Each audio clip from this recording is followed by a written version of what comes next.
7 o'clock. The meeting will come to order. I'm Grace Lesbrance, Cascade Township Supervisor. Clerk Slater, please call the roll. Trustee Nordhook. Here. Trustee McDonald. Here. Supervisor Lesbrance. Here. Treasurer Corstange. Here. Trustee Kessel. Here. Trustee Shipley. Present. And Clerk Slater here. Please rise for the Pledge of Allegiance.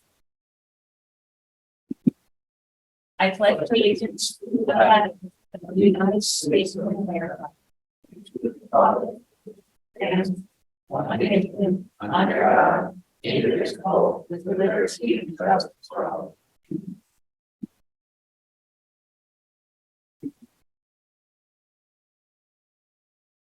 Before we begin tonight, I would like to introduce Mr. Ted Andrzejewski. Pretty close. He started last week as our interim manager and has agreed graciously to help us during this transition period. So staff has been just ecstatic and we're all very happy that you're here. Welcome. Thanks for the opportunity. And hi, everyone.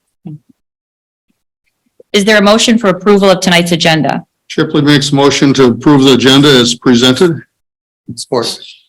It's a motion by Trustee Shipley, supported by Trustee McDonald to approve the agenda. All in favor? Aye. Opposed? Motion carried. Article 4, presentations. Fire Chief Majors will lead our first presentation this evening. I would like to note that Doug Poolman recently retired after many years of service. We appreciate and thank him for all those years. Chief Majors is here tonight to announce some departmental promotions and also swear in 4 new part-time firefighters into our department. On behalf of the board, I'd like to welcome our new firefighters and also thank all of our firefighters for their commitment to Cascade. Chief? Thank you. I appreciate it. As Grace just said, Fire Marshal Poolman retired after about 30 years of service. And so anytime someone leaves with that many years of experience, leaves big shoes to fill. So sometimes it takes several promotions to make the department a square after somebody retires after that long. So for those of you who came to support us, I really appreciate it. For those of you that are here for the board meeting, I appreciate your time. We'll try and make it brief. Yeah, Fire Marshal Poolman did a great job. His replacement is Todd Pell. So if Todd can come on up.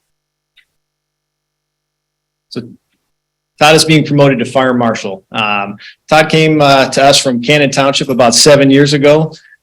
His rapid ascent through the fire ranks kind of gives you an idea of how sharp he is. We're excited for the programs that he's got going on right now. He's, again, with 7 years to get to Fire Marshal is incredible. And that's a true testament to his work ethic and his professionalism. And I'm very excited for Todd's future as Fire Marshal. So having said that, we'll get you sworn in and get your badge pinned.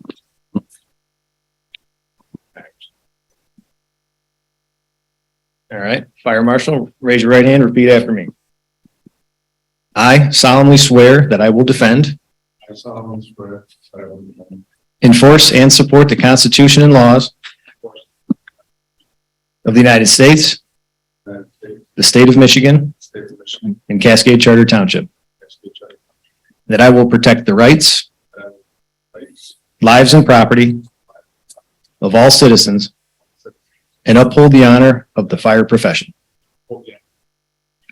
That I will faithfully discharge the duties of the office of Fire Marshal for Cascade Charter Township to the best of my ability. So help me God. Congratulations.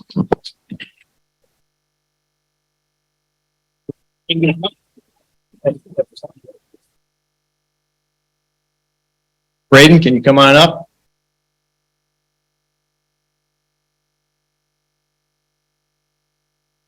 It's also a tradition of the fire department to have a loved one, a mentor, a friend, a family, a confidant, somebody that means the world to the promotee to pin their badge for them. No stabbing. All right. My favorite tradition is for the person being promoted, they got to introduce their successor and so on. So that. Brett Bloomberg was promoted at my place to fire inspector. Brett's been in the department about 12 years. And he actually was going to be a part-time inspector before the full-time position opened. So he's been spun up for a little while. And with that, come on up, Brett.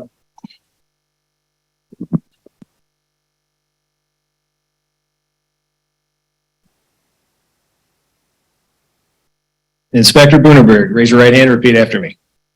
I solemnly swear I solemnly swear that I will defend, that I will defend, enforce, and support enforce, and support the Constitution and laws the Constitution and laws of the United States, of the United States, the state of Michigan, the state of Michigan, and Cascade Charter Township, that that I will protect the rights, I will protect the rights, lives, and property life, and property of all citizens of all citizens, and uphold the honor of the fire profession, and uphold the honor of that I will faithfully discharge the duties the duties of the Office of Fire Inspector of the office of fire inspector for Cascade Charter Township of Cascade Charter Township, to the best of my ability, to the best of my ability, so help me God. so help me God. Congratulations, Inspector. Thank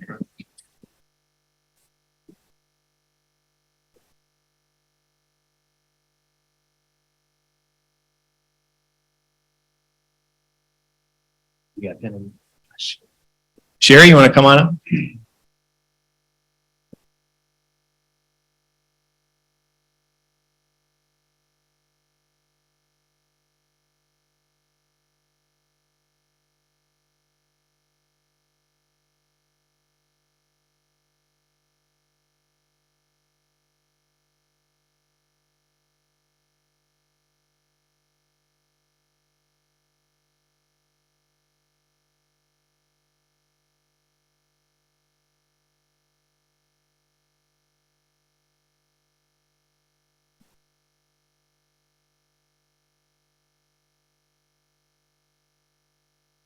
Okay, I guess it's my duty to introduce the next sergeant of the paid on call. I am leaving the job of paid on call sergeant.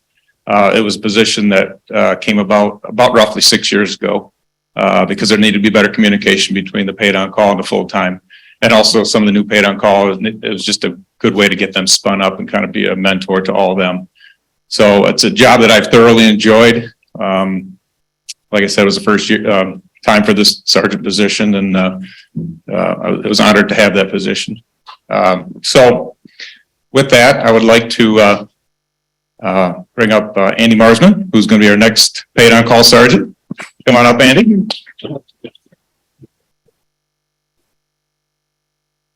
Sorry, I'm going to keep this quick. I just want to say Andy's been with us for 20 years as a paid on call. And that just shows you how dedicated he is to this department. I can't think of a more fitting person to take this position because he's really dedicated 20 years of his life to this paid on call and to Cascade Township, and we're real appreciative of that. So we're very happy to have him. Thanks. All right.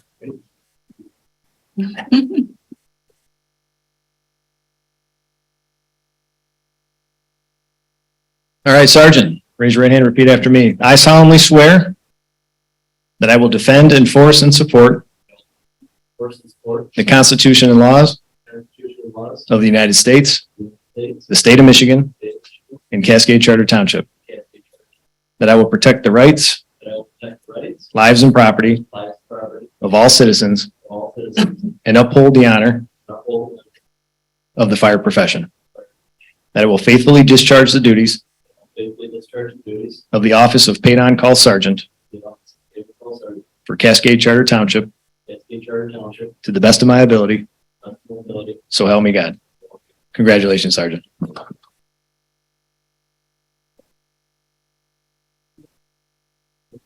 Stacy, you want to come up?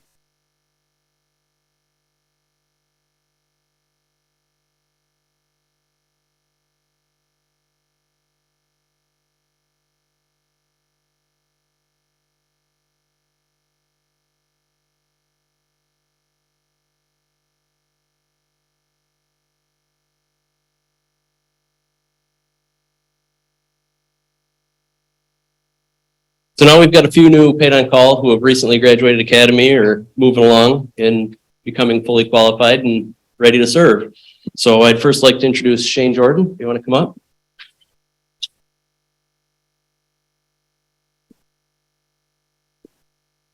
Shane has been with us for almost 2 years now.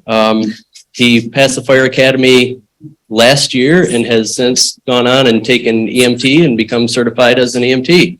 So we look forward to bringing him up in the ranks and moving on.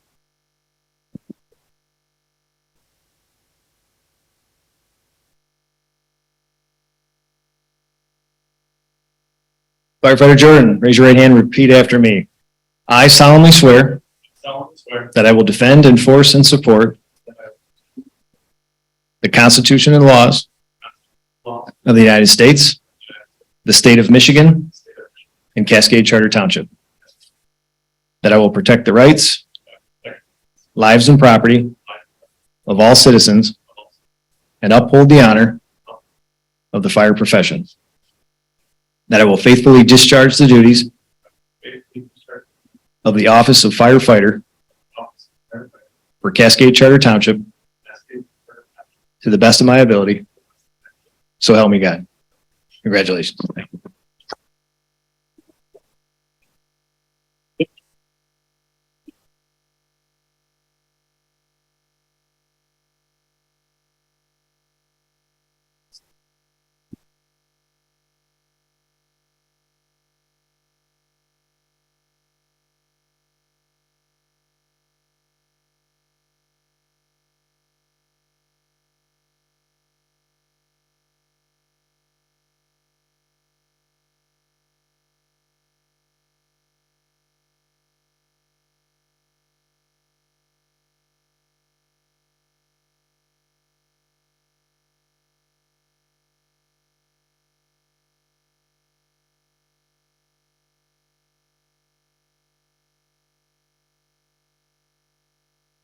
All right, next I'd like to call up Hannah DeMuth.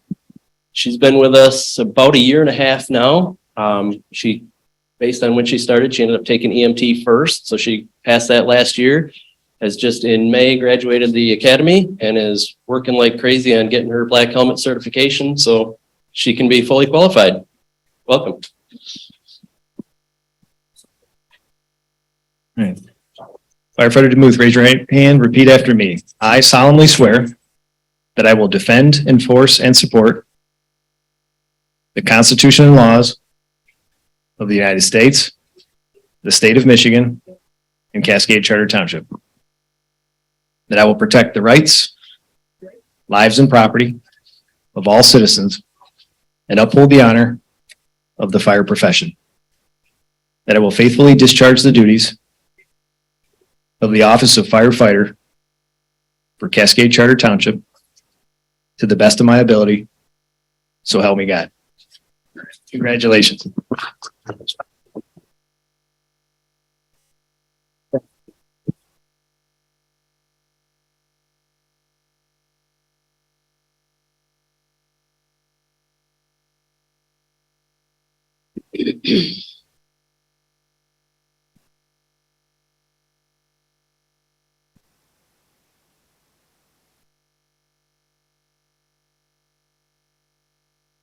Next, we have James Cricky. James, you want to come up?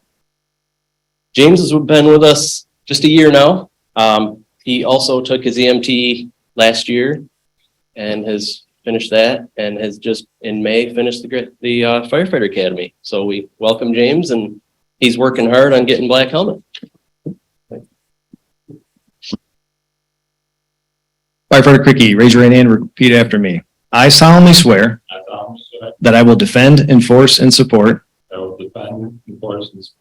the Constitution and laws of the United States, the state of Michigan, and Cascade Charter Township. That I will protect the rights, lives, and property of all citizens and uphold the honor of the fire profession. That I will faithfully discharge the duties of the office of firefighter for Cascade Charter Township to the best of my ability. So help me God. Congratulations.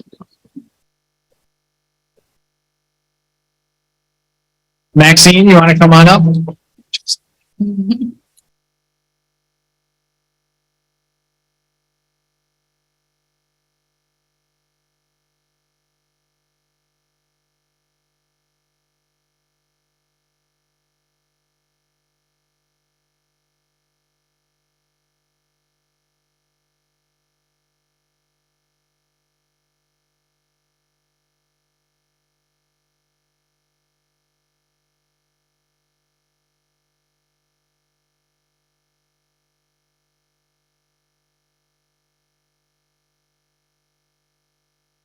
And last up, we have Isaiah Humpner. You want to come on up?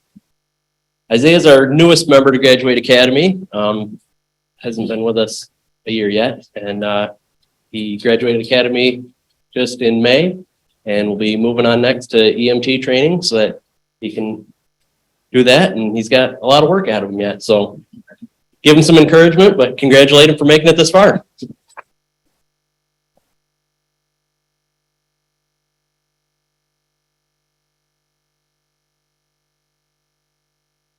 Firefighter Humpner, raise your right hand, repeat after me. I solemnly swear that I will defend, solemnly swear that I will defend, enforce, and support enforce, and support the Constitution and laws the Constitution and laws of the United States, of the United States, the state of Michigan, the state of Michigan, and Cascade Charter Township, Cascade Charter Township, that I will protect the rights, protect the rights, lives, and property life, and property of all citizens of all citizens, and uphold the honor of the fire profession, that fire profession, that I will faithfully discharge the duties faithfully discharge the duties of the office of firefighter of office of firefighter, for Cascade Charter Township Cascade Charter Township, to the best of my ability. best of my ability. So help me God. So, yeah. Congrats.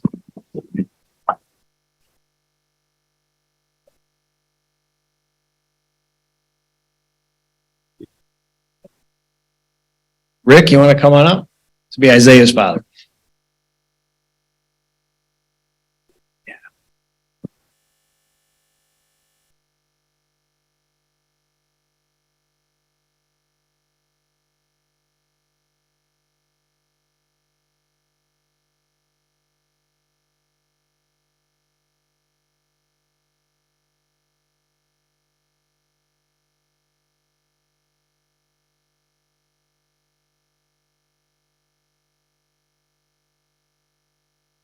Sorry. Those are tricky.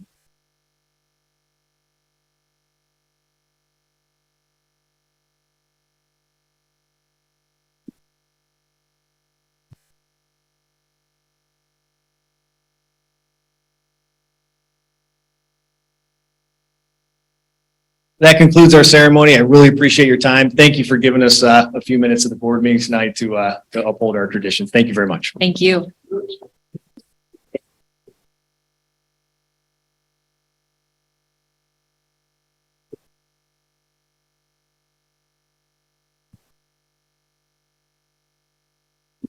Next, a parks update from our new Parks and Recreation Director, Melanie Mannion.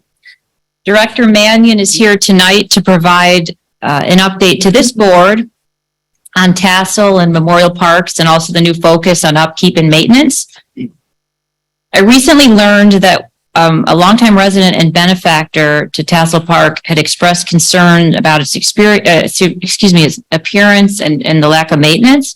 And I think Director Mannion's approach going forward will address that and also similar concerns made by other residents. Director Mannion, welcome and please proceed. Thank you. I apologize. My presentation was up and now it's not for some reason, but hopefully it'll just take me a moment. First of all, thank you very much for the opportunity to speak. It's a hard act to follow with such amazing dedication to the community, and me being new to the community, it's wonderful and it's a great feeling. It looks like it's still loading.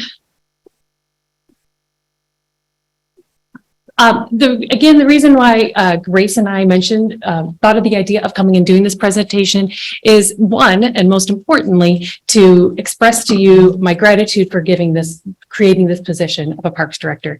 I know it may not have seemed like it was necessary at the moment, but I hope that having an outside perspective and outside knowledge is helping to really bring our current parks forward in really significantly improving them, but then also hopefully growing the department. And it did do something very strange. Let me go back and I will, hopefully allows me to do this. I clearly am an outdoor person and not a technology person, but hopefully we can get this going. Okay. Oh, that is what I was afraid. Oh, it did work. Okay. So again, when I first started, I was approached by a couple of our staff and our Parks Committee Chair, Jenny Wanty, with the concern of a major donor and the condition of Tassel Park. So one of my first days, I went out to the park to really determine if it was an issue and if it was something to be concerned about. And especially since Tassel Park, in my mind, is really a keystone in the Parks Department. I mean, not just because of the names that are there, they are leaders within the community historically, but also just its place within the DDA. And it's just something that should shine. It really should represent our community and what we are as a community. And when I got there, I was pretty surprised, to tell you the truth. I could always have considered Cascade as a leader and one of the most beautiful communities around West Michigan. And to have a park in the condition that it was quite dilapidated. So my presentation will show the current conditions, not only when I started, but then the work that we've been doing, but then also the future. And that's where I want to end the presentation, is my aspirations for the future of this park. I think it is going to be amazing. Director Mannion, what's the date for the before pictures? These were when I first started, so about 6 weeks ago. So yes, I've been on the job for about 6 weeks. So this is the first, when you first come into the parking lot, this is the first thing. And in entering, you might think, oh, that's not terrible. But most of what you see there is weeds, and also the buildings clearly have not been maintained for years. Can you see on your computers, by the way? Okay, great. The majority of the vegetation that was planted was either dead or dying, and really gave a very dilapidated, unkempt look. And again, you can see these structures have not been washed or maintained in years. The benches were in poor condition. The deck was very, not only unsightly, but also had tripping hazards on it. So these are the before and after shots. We had a work day with all of the crew. It was a team building experience to bring us all together on a common goal of really giving a facelift. This was a one day, but we've had numerous days since. So again, you can see the before with the dilapidated buildings, the infrastructure, the weeds, and then after, many of the plants have been removed. What's left are garden plants, and then the structures are continuing to be power washed.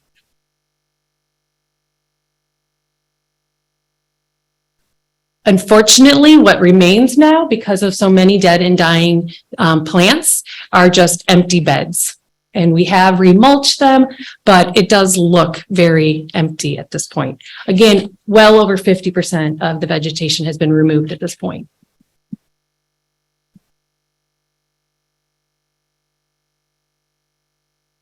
The crew worked tirelessly, and one of the things they have really felt a sense of accomplishment is they're constantly asking me, can we please go back and finish that project? So we have weekly gone back and finished and continue to work on it.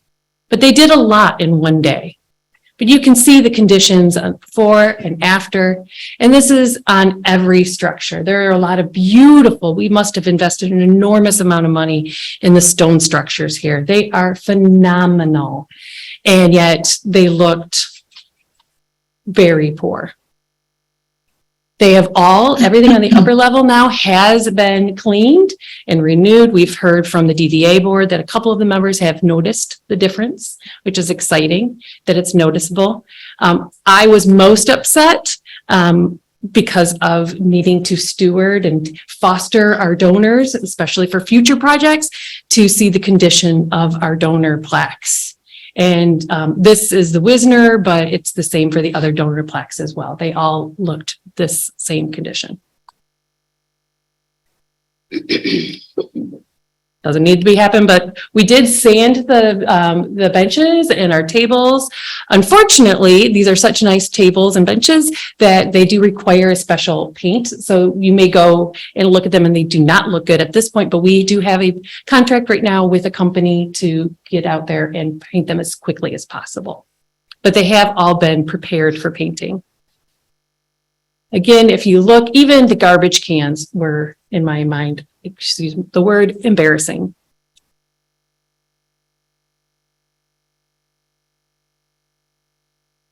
But this is now what we're faced with.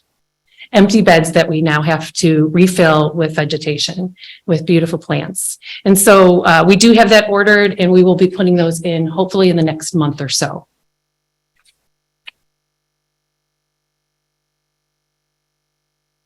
What's next? A lot. Unfortunately, the signage all needs to be replaced. We are in the process of replacing that. We need to order a new signage. And this is not, we're first starting here, again, because I feel like this is a focal point within the community, but we will be doing this on all of our parks. We'll be doing a sign assessment and then a sign plan to replace and install signs throughout our parks department. If you go out there, you may notice very expensive, beautiful stones have been completely engrossed with vegetation. So we have killed that, and we will be working on removing that vegetation to bring those back as beautiful that they are. But this really is the exciting part. I just actually brought my family out there today. My partner actually grew up in Cascade, has many fond memories of Tassel Park, and he was shocked to see the condition of the shoreline. For a parks person from Ottawa County, your shoreline is your most important real estate. This is where people want to be. They want to have that connection to the water. And it is amazing to me what the condition of the shoreline looks like. So this is, there are steps that go down to this, and you can actually see there are cinder blocks. We found an old washer and dryer that is exposed, some raw rusty metal that is a hazard that needs to be removed. But and this is my favorite. I actually currently live in Robinson Township. If you know anything about it, it's the wild, wild west. It's pretty hillbilly out there. This looks like it could belong in my neighborhood. But this is our dock. This is our fishing pier. Again, not to the standards that I would imagine Cascade Township. I did see a family launch their kayak. They had to go over the exposed pipe and through and over the rocks, but they did launch their kayaks at the spot at the left earlier today. Oop, let me go back. And again, so one part of it has beautiful rocks, and the next to it is this failing retention wall. And I say all of this, it's not to put blame or shame on anyone. I'm not sure how we inherited this and how it's gotten to this point, but to me, this is so exciting, the potential of having a beautiful park on the river and getting people to be able, kids to get out there and touch the water, go fishing, maybe having a fishing pier or a fully accessible kayak launch. There is so much potential with this park that will be a focal point and a centerpiece again, and get people excited about our parks department. And I hope in the future that you get a chance to support some changes here. I will be going out, and we've already had an engineer looking at doing a survey out there. And then I want to put an RFP out just to see what ideas people might have for this beautiful, very fun space. It'll be exciting. And with that, I just want to stress how wonderful the crew is. They did a phenomenal job. They are hardworking. And I hope that in all those pictures, you do not put blame on the crew, because they have a lot of pride in the work that they do. And they internalized how it looked, and they feel terrible for the condition that Tassel was. And they are now beaming with pride for how it's looking today. And that is all I have to say. Is there any questions? None. Is the kids' fountain working? It is. There was one problem with it, so we did fix it earlier where it wasn't shutting off fully. But we do have a wonderful plumber that does maintain that. Okay, good. Thanks. And I think it'd be a wonderful thing to go to other places, other parks as well. It's very popular. just have a question. When you talk about signage throughout the parks, is it going to be like a uniform signage so that you can Yes. easily identify our parks? Yes. And okay. Fortunately, we have a wonderful new communication specialist who is an artist, and I've already talked to him. I am not an artist. I'm a scientist. Through and through, I'm a scientist. So we will be leaning heavily on him, but no, standard will be made. Perfect. Thank you. I have a question about the picture with the steps. Was that all grass grown over the stone? Yes. That actually had been completely, you could not see those stones. So as part of our process, we killed the turf that had engulfed those. And then we have been slowly but surely scraping off the turf that as we discover them and then power washing those off. I've also been told that there are monuments for each of the homes that were there. Those have also been completely engulfed. So we do have to relocate those. I found one today. I was pretty excited. It was a Robinson.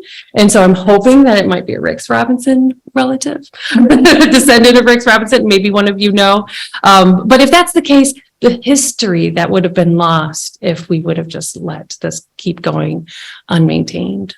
When was that installed for those that were here? Castle?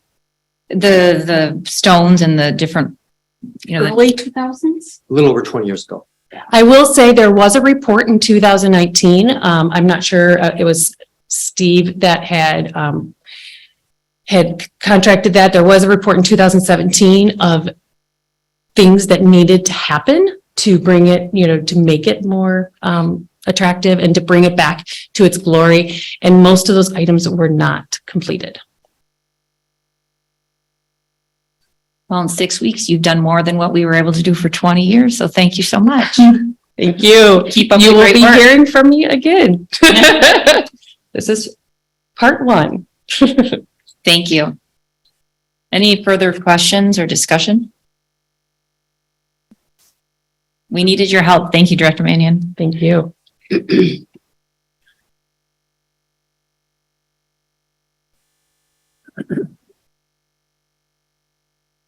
Article 5, public comments. This is an opportunity for the public to comment on anything on tonight's agenda, with the exception of anything scheduled for public hearing. We have one item with a public hearing session tonight, and that is regarding the amendment for the Home Design Center, PUD. Any comments on that particular item should be offered during that public hearing. Regarding the agenda item for the Type 2 special use permit for the composting operation on Whitneyville Avenue, commonly known as the Wormies. I know that there's a lot of public interest, there has been, and concern. Now is the time in tonight's meeting to share your thoughts and comments with the board. And also thank you for those who have written the board prior to tonight to share those as well. With that, please try to limit your comments to 3 minutes and state your name and address for record keeping. Good evening, Pete Burstra, 8695 Laurel Ridge. Here to speak on the Wormies application.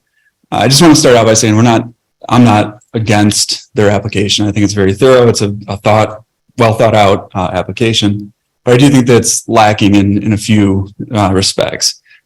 Specifically property values, odor, traffic, those types of things that are specifically addressed by the ordinance and the special use provisions. First, odor. The applicant did a good job of indicating what they plan to do to reduce the risk of odor. I think the application also mentions that they're going to do some troubleshooting to help mitigate odor. It seemed like a very reactive approach to it. I think it'd be good to take a more proactive approach, ask them to submit some studies or some empirical evidence that might support this claim. The Planning Commission at the last meeting, this comes right on the heels of them asking the cigar bar to provide more information on the impacts of odor on the restaurant that was nearby or the daycare facility. We just asked that the same standard be applied to this application. As far as property values, the ordinance is clear that the board and the Planning Commission has a mandate to impose conditions on the application to protect the adjacent property values. And I think with as unique a use as this is, I don't think there's any other use like this in the township. I think it's prudent to compel them to provide a market study or something like that. Because if we don't know what the impacts of this use are on the adjacent property values, how can we impose different conditions to protect them? So, and then I guess lastly, traffic, I was just kind of confused by the number of trucks or number of vehicles this use is going to generate. I think the application said 10 vehicles per day for operations, but there was no mention of the retail use. So I was just kind of curious about what impacts the retail use might have. So appreciate the time. Thank you.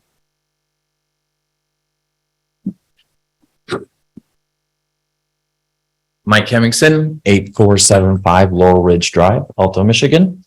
Want to thank the board for giving us an opportunity tonight to speak. Also thank Mr. Burstra for his details that he provided. I believe all of you have received a packet from us. Want to follow up with a few asks of the board. The biggest ask we're going to have is we're going to ask for a 30-day table from you on this, if at all possible. Things that we'd like to consider and propose we work with Wormies on are find a third party that we both agree on, the community and Wormies, to do a study and really look at what the property value impact will be. We can't control what Google or Yahoo or Apple put on their maps. And when you go to sell your house and somebody sees a composting facility labeled right there, what's the first and immediate reaction that you have? Ooh, is that going to smell? Ran it past a few people, and that's been the gut instinct of anyone that I've brought it up to. We also recommend that we work with a university such as Michigan State University. I reached out to them today. They're willing to help us look at things like contaminants, odor, rodents, birds, things that the community would be impacted by that would allow us to have some third party have their input, provide that back to the board and to the community as well as Wormies, so that we understand whether this is the right location or if this is something that we should table further or deny. We'd also like to work with Wormies and engage together with the Kent County Road Commission to do a traffic study. Again, this is an unknown. The township does not have this type of business operating within its boundaries right now, especially in a residential area. So it's something that I think if we work together, we can get the right answers. Finally, I'd like to facilitate, they had mentioned during the planning commission meeting that they would like to have a community session. I agree, we should absolutely have that. And after we do these studies and we get these inputs from third parties, it's a great opportunity for Wormies in the community to distribute the information to the board, those that would like to join, and present back here at a further date. Finally, again, I'll ask again, I'd like the board to consider tabling this for 30 days to allow us to work with Wormies and other individuals and entities to understand the true impacts to our community. Thank you for your time. Thank you.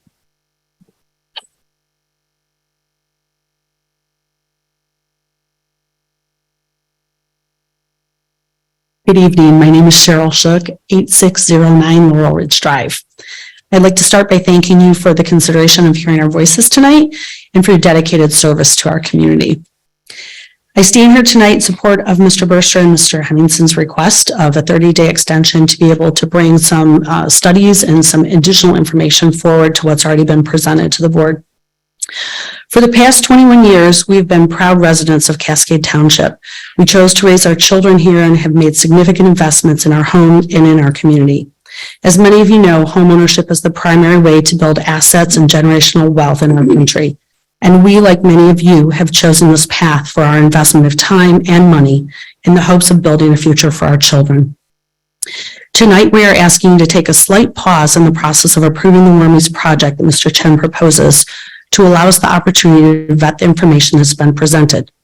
Mr. Chen is here as a businessman, but doesn't appear to have a significant personal financial outlay yet in this project and stands to make significant profits from the venture.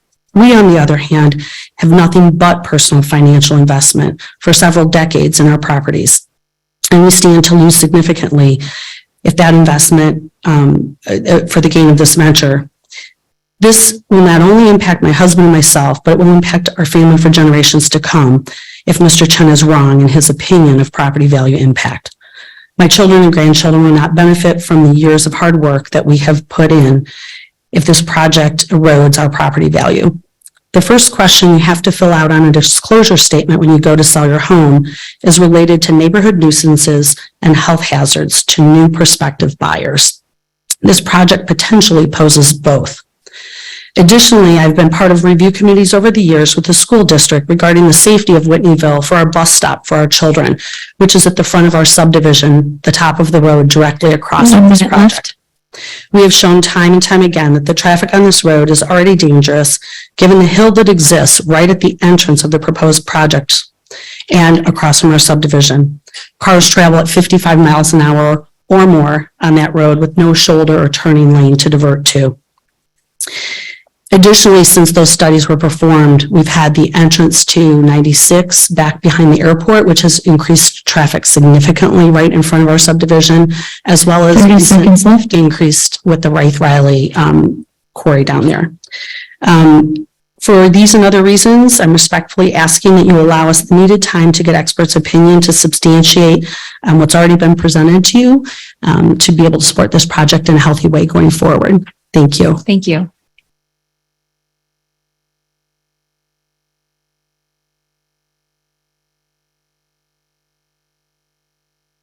Good evening, members of the board. Darcy Affman, 8717 Laurel Ridge. Grace. Hi. I sensing a theme here. I also asking for a 30-day extension to further investigate this. I am in opposition of Wormy's composting plant on Whitneyville Road specifically. I have several concerns. The first concern would be groundwater contaminants and any organic compound runoff into my well. This would need to be proven to not cause any detrimental concerns to my drinking water before moving forward. Property value is also a major concern. Living across the street from a commercial composting facility will negatively impact my home and property value. Traffic. Whitneyville is already a very busy road. The addition of several neighborhoods and the easy access to M6 has already increased the heavy traffic exponentially. The addition of a commercial business will create more traffic congestion. A traffic study should be considered. Air quality. We are currently witnessing the poor air quality from the Canadian wildfires.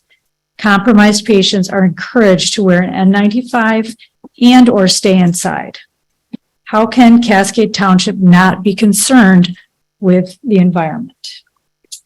At the meeting last week, several members were opposed to cigar smoke in a contained cigar bar. But are we not concerned with odor and contaminants from a composting facility? We respectfully ask that you table this approval until a thorough analysis of all these concerns are resolved. Thank you for your consideration. Thank you.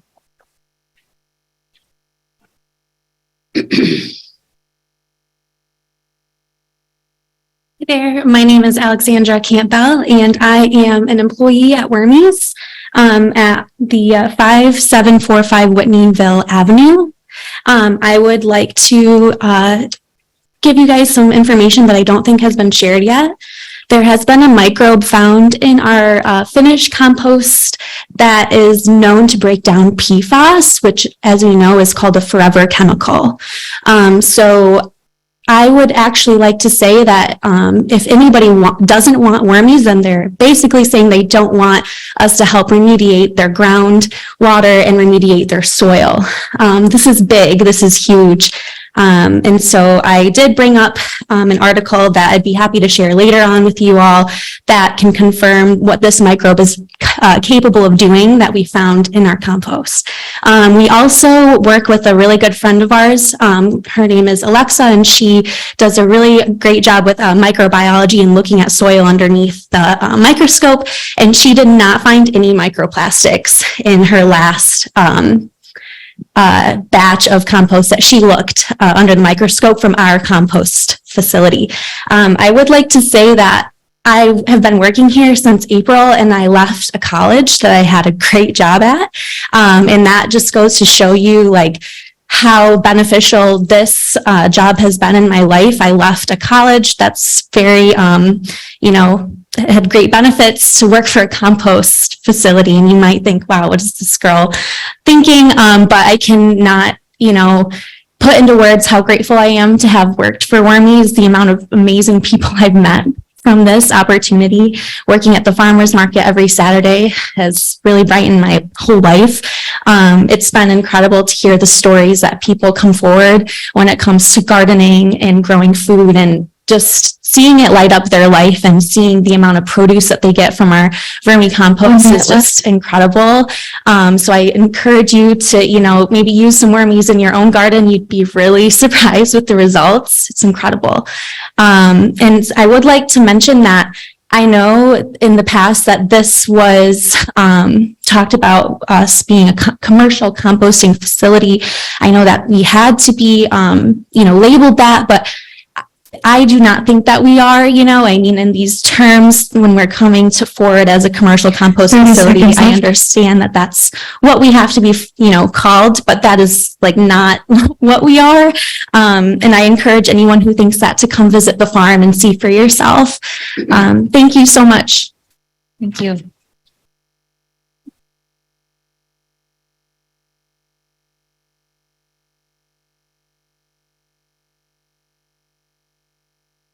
I appreciate everything you just said and support needing more new fresh soils. So that is, to me, that is very important. And I do appreciate that. My name's Missy Bonner.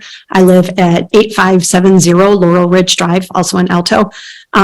However, as much as I support what she just shared, I do have concerns about having the facility so close to our home. A few things is I,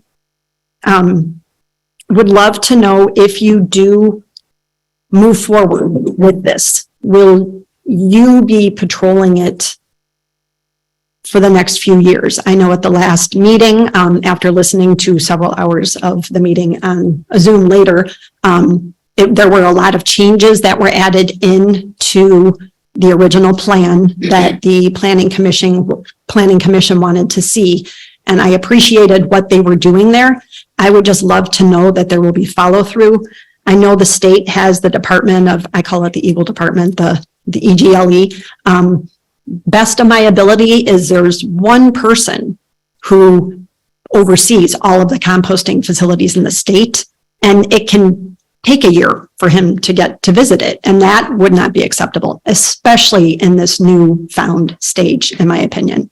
So if you do move forward, there has to be some sort of follow through from you or the commission or the committee, the planning committee, in writing with this approval, what you would follow through on. And I look forward to seeing those minutes. I support what they've said about the road. Whitneyville is a hot mess, and they took the bus stop off of the road because it goes uphill both ways and there's not great visibility. Yeah, I support what everybody has said. And the other thing that has come to my attention and I know the planning commission addressed it, but the fact that there was only a 300-foot notice that got notified about this just seems not sufficient. So hopefully something moving forward from this will change for the better from that. Also, thank you for your time. Appreciate it. Thank you.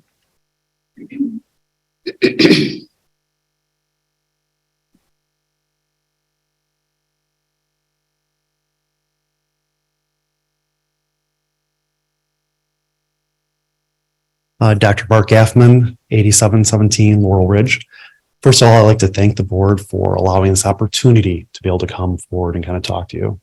As you can see, this topic is so important to me that I left the hospital to be able to come talk to you about it. I am a board certified physician. I've worked with patients for 20 years and deal with multiple lung infections. Even though people have brought up multiple issues such as amount of traffic, the risk for property values. My number one concern is health. That is my job.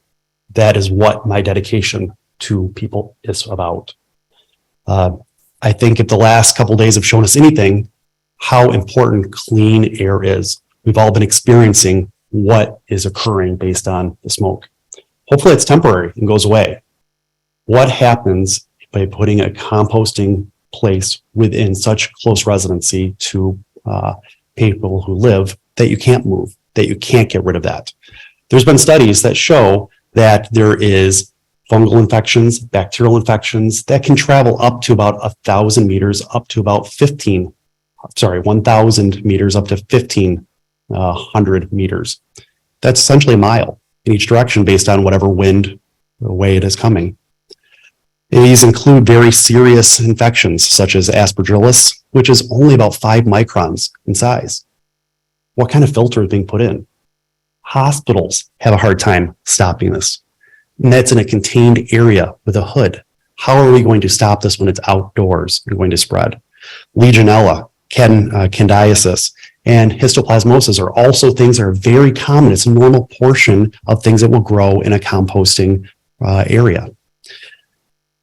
So I'm asking you kind of to really, if you're going to look at anything, what is the health implications of having something like this? I do have something I'd like to submit as far as assessing the health risks of living near composting facilities on lung health, including fungal and bacterial infections. It was from December 2022 from Environmental Health that I'd like to submit. The other thing is just a couple of days ago, it's very apropos that the Wall Street Journal brought up that there is now many deadly funguses that are becoming more common, and we're running out of treatments for them. 30 seconds left. This is what I'm worried about. Again, I appreciate what they're thinking of doing, but that location is too close to multiple family members and a growing community. So thank you. Doctor, can I ask you a question? What would be an acceptable way to convince you or not convince you that this could be a safe facility and protect against the diseases that you mentioned? Yeah. Is there a way that that could be done? I think we need a third party to be able to look at it. So I think Michigan State or something appropriate, which has significant environmental science programs that can look at it. I think also getting input from infectious disease pulmonology to look at it. Part of that is with looking at population density based on wind direction, because we know not majority, but there's still a significant population that with how Michigan is, we get a lot of westerly winds. There is a significant population as to the east of this, even though it was notified that 300 feet was notified. When these studies show there is enough spore material, both from aspergillus, from some of these other both fungal and bacterial infections that can travel up to 1,000 meters. We're not notifying or looking at those areas outside that. So, again, my less concern about the odor of this. That's, not pleasant to begin with. What is it actually going to do to the health of people who live around there? Thank you.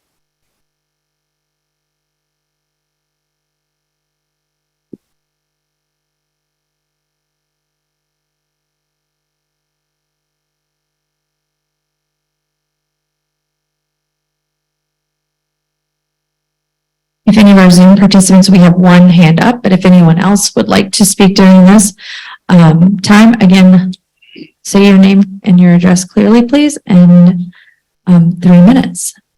First is Sophie. Hello. Hello. Hi. My name's Dr. Nilesh Prashad. I'm accompanied by my wife, Sophie, Dr. Sophie Pokrel. We're both physicians in the area, and we wanted to also raise some health-related concerns.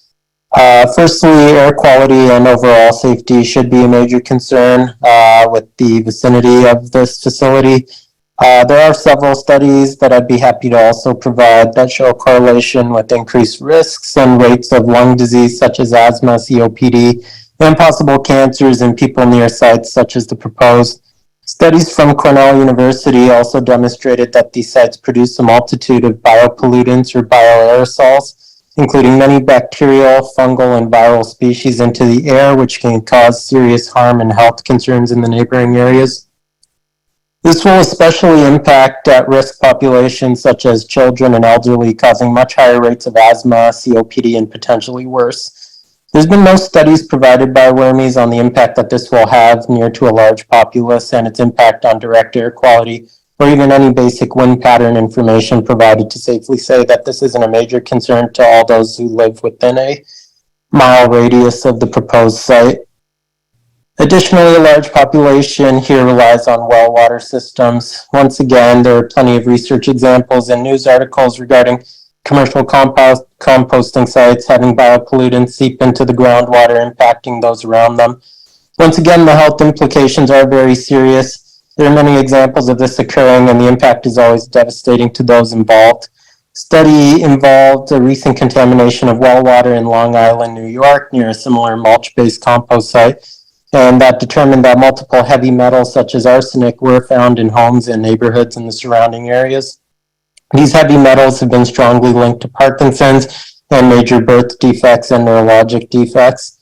This once again happened recently in Westminster, Massachusetts last year, where the Department of Health found further contaminated water supplies near a similar facility. Both situations resulted in irreparable harm to the surrounding areas, as many of these chemicals and pollutants will not naturally break down.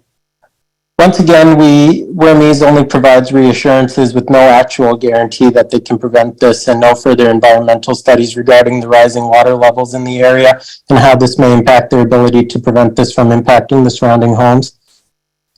Research from the National Collaborating Center for Environmental Health is also showing that in addition to biopollutants or bioaerosols being produced by these sites, volatile organic compounds are also produced at harmful levels. 30 seconds left. These compounds consist of benzene products, toluene, sulfur products, and many other carcinogens linked to cancer with continued exposure. The research also provided demonstrates that depending on air and wind patterns, these harmful compounds can be distributed a very long distance from the site as well. These byproducts in particular can be strongly associated with lymphomas and thyroid cancers. To kind of echo the point of others, I don't believe that Wormies' intentions weren't genuine when the project was originally proposed. Thank you. Thank you. Thank you.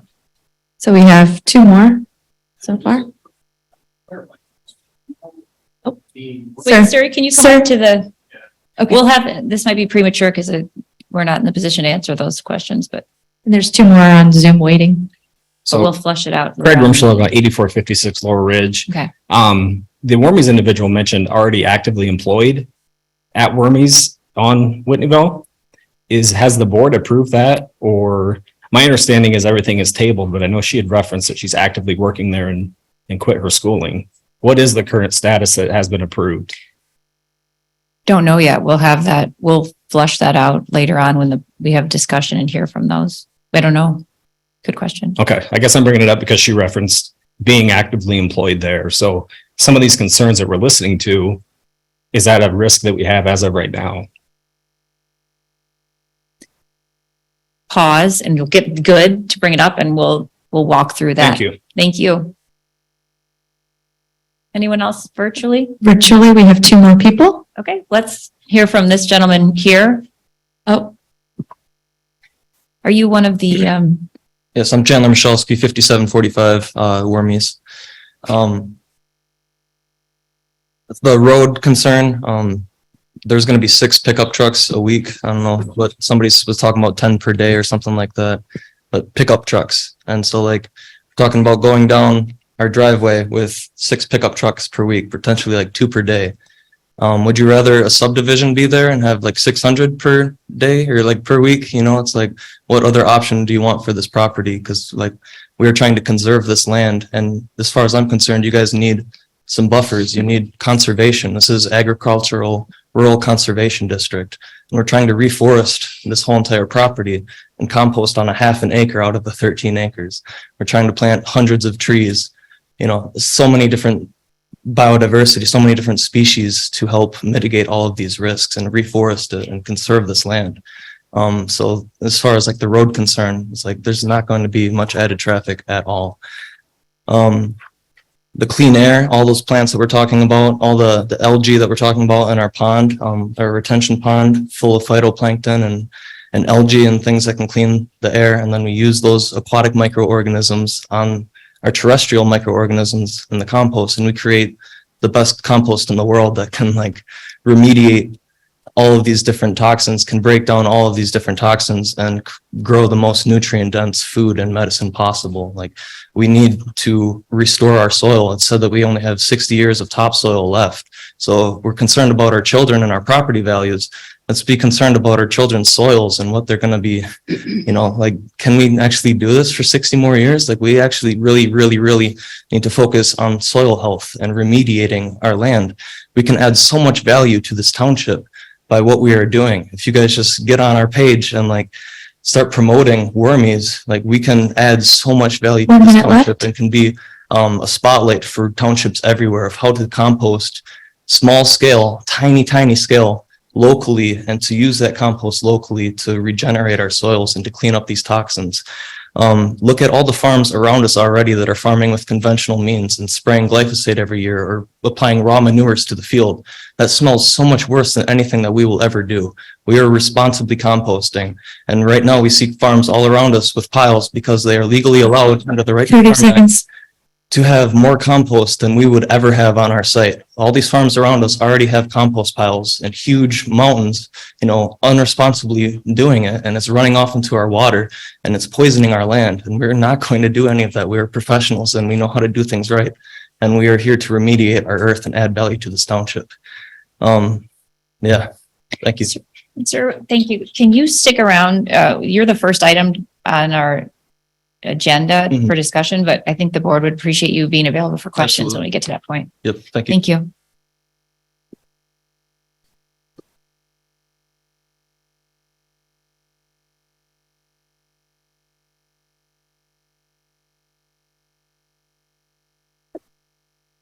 Richard Giebel, 8469 Laurel Ridge Drive. I had the opportunity to speak briefly at the Township Planning Commission last week and made some points about how I felt the staff report was deficient. I'm not going to go over that again. You can look at the minutes or the video. What I do want to say is I think all the people that, particularly from our community on Laurel Ridge Drive, we've had many discussions about this, and we don't oppose Wormies business. In fact, I appreciate the gentleman's passion about this. And the more I've looked into it in the last couple of weeks since this came to my attention, is it sounds very beneficial. Our issue is just exactly where it's located. That is the only issue.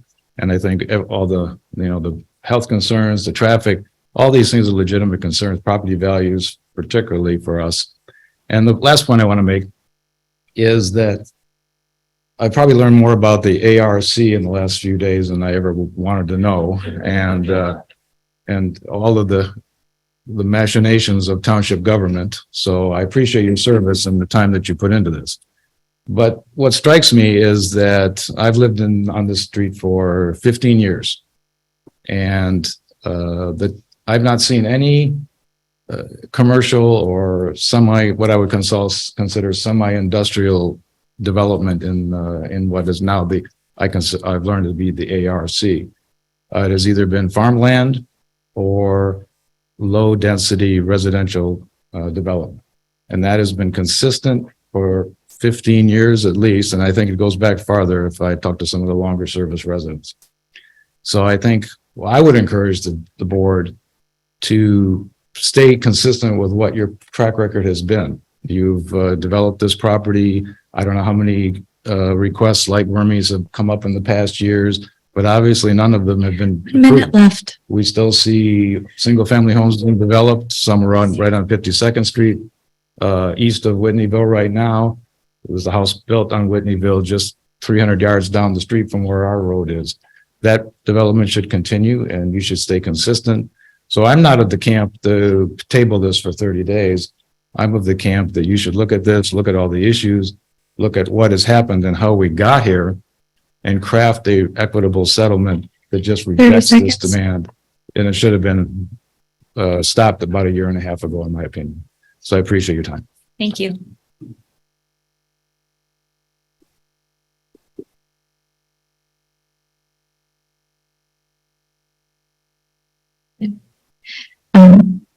Amy Freeman, I'm going to allow to talk. Hi there. Are you able to hear me? Yes. Okay.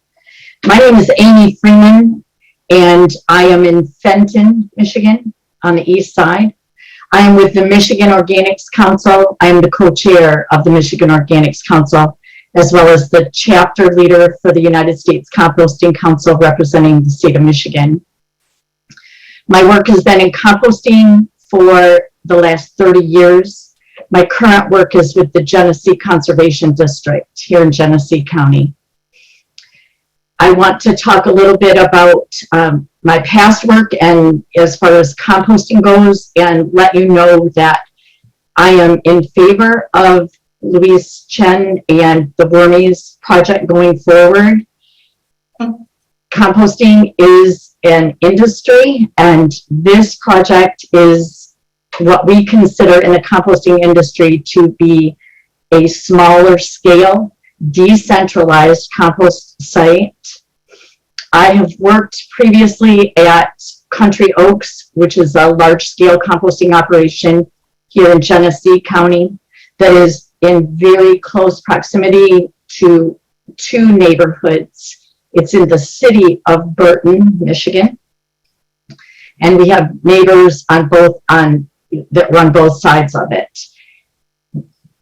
They work in harmony, and I can expand on that a little bit more if you would like me to. But what I'd like to move on to is this is a fairly small operation, and the plan is for up to 5,000 cubic yards once they would reach full capacity, which by the new laws, we're governed under Part 115, which passed in December, we are able to be considered a medium facility that has oversight with Michigan Eagle, as well as they're supported by the Michigan Organics Council and the United States Composting Council. Wormies is already an inspiration, and I would encourage you all to look at what is happening in composting all around Michigan. We have a composting operation, a vermicomposting one, similar to Wormies in Run. And I'm very happy to answer any questions that might come up if you'd like me to stick around. Thank you. Thank you.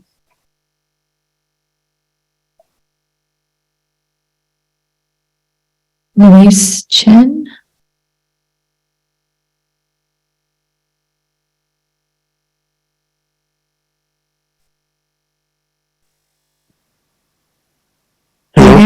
Yeah, can you hear me? Yes. Perfect. Good evening. My name is Louise Chen. I'm property owner at 5745 Whitneyville Avenue Southeast. First of all, thank you to the board, especially the Planning Commission, for the support towards this project and the time they have put for the past 2 years. I'm extremely excited about the possibilities of this project. You know, our site has been carefully designed to fit the needs of our operation and to provide value to our neighbor. We are a small, unconventional composting operation. There is a huge need for our type of work, but there is also gaps, lots of misinformation. Our composting methodology is about creating compost in harmony with nature. We utilize worms, pollinators, trees for shade, slopes to move and capture water. We are not a conventional operation. We are not a monoculture of composting rows in an open, flat field, as it is usually for commercial composting. We are an agricultural operation that, in my opinion, due to a gap in our regulatory system, we are not being considered as such. The same way farmers have chickens and pigs and they feed them food scraps, we have worms and we feed them food scraps. Our main goal is to create a compost that has the highest possible quality by way of recycling food scraps. A compost that is free from contaminants such as plastics, microplastics, persistent pesticides, and herbicides. The same way there is craft beer, we make craft compost. You can purchase a cubic yard of compost at Flowerland for $35. This is a full pickup truck bed for $35. We sell our compost, one cubic yard for $800. That tells you our quality. That tells you the volume that we make. Our compost is used by specialty growers. Commercial composting operation sounds too big and too scary for our neighbors. We are an on-farm composting. On-farm composting is allowed 5,000 cubic yards per year. We are only requesting 3,000 cubic yards per year. We are using half an acre of land in a property that is 13.4 acres. Completely insignificant. The amount of vehicles coming into this property, insignificant. Composting isn't something new. It's something that farmers have practiced and continue.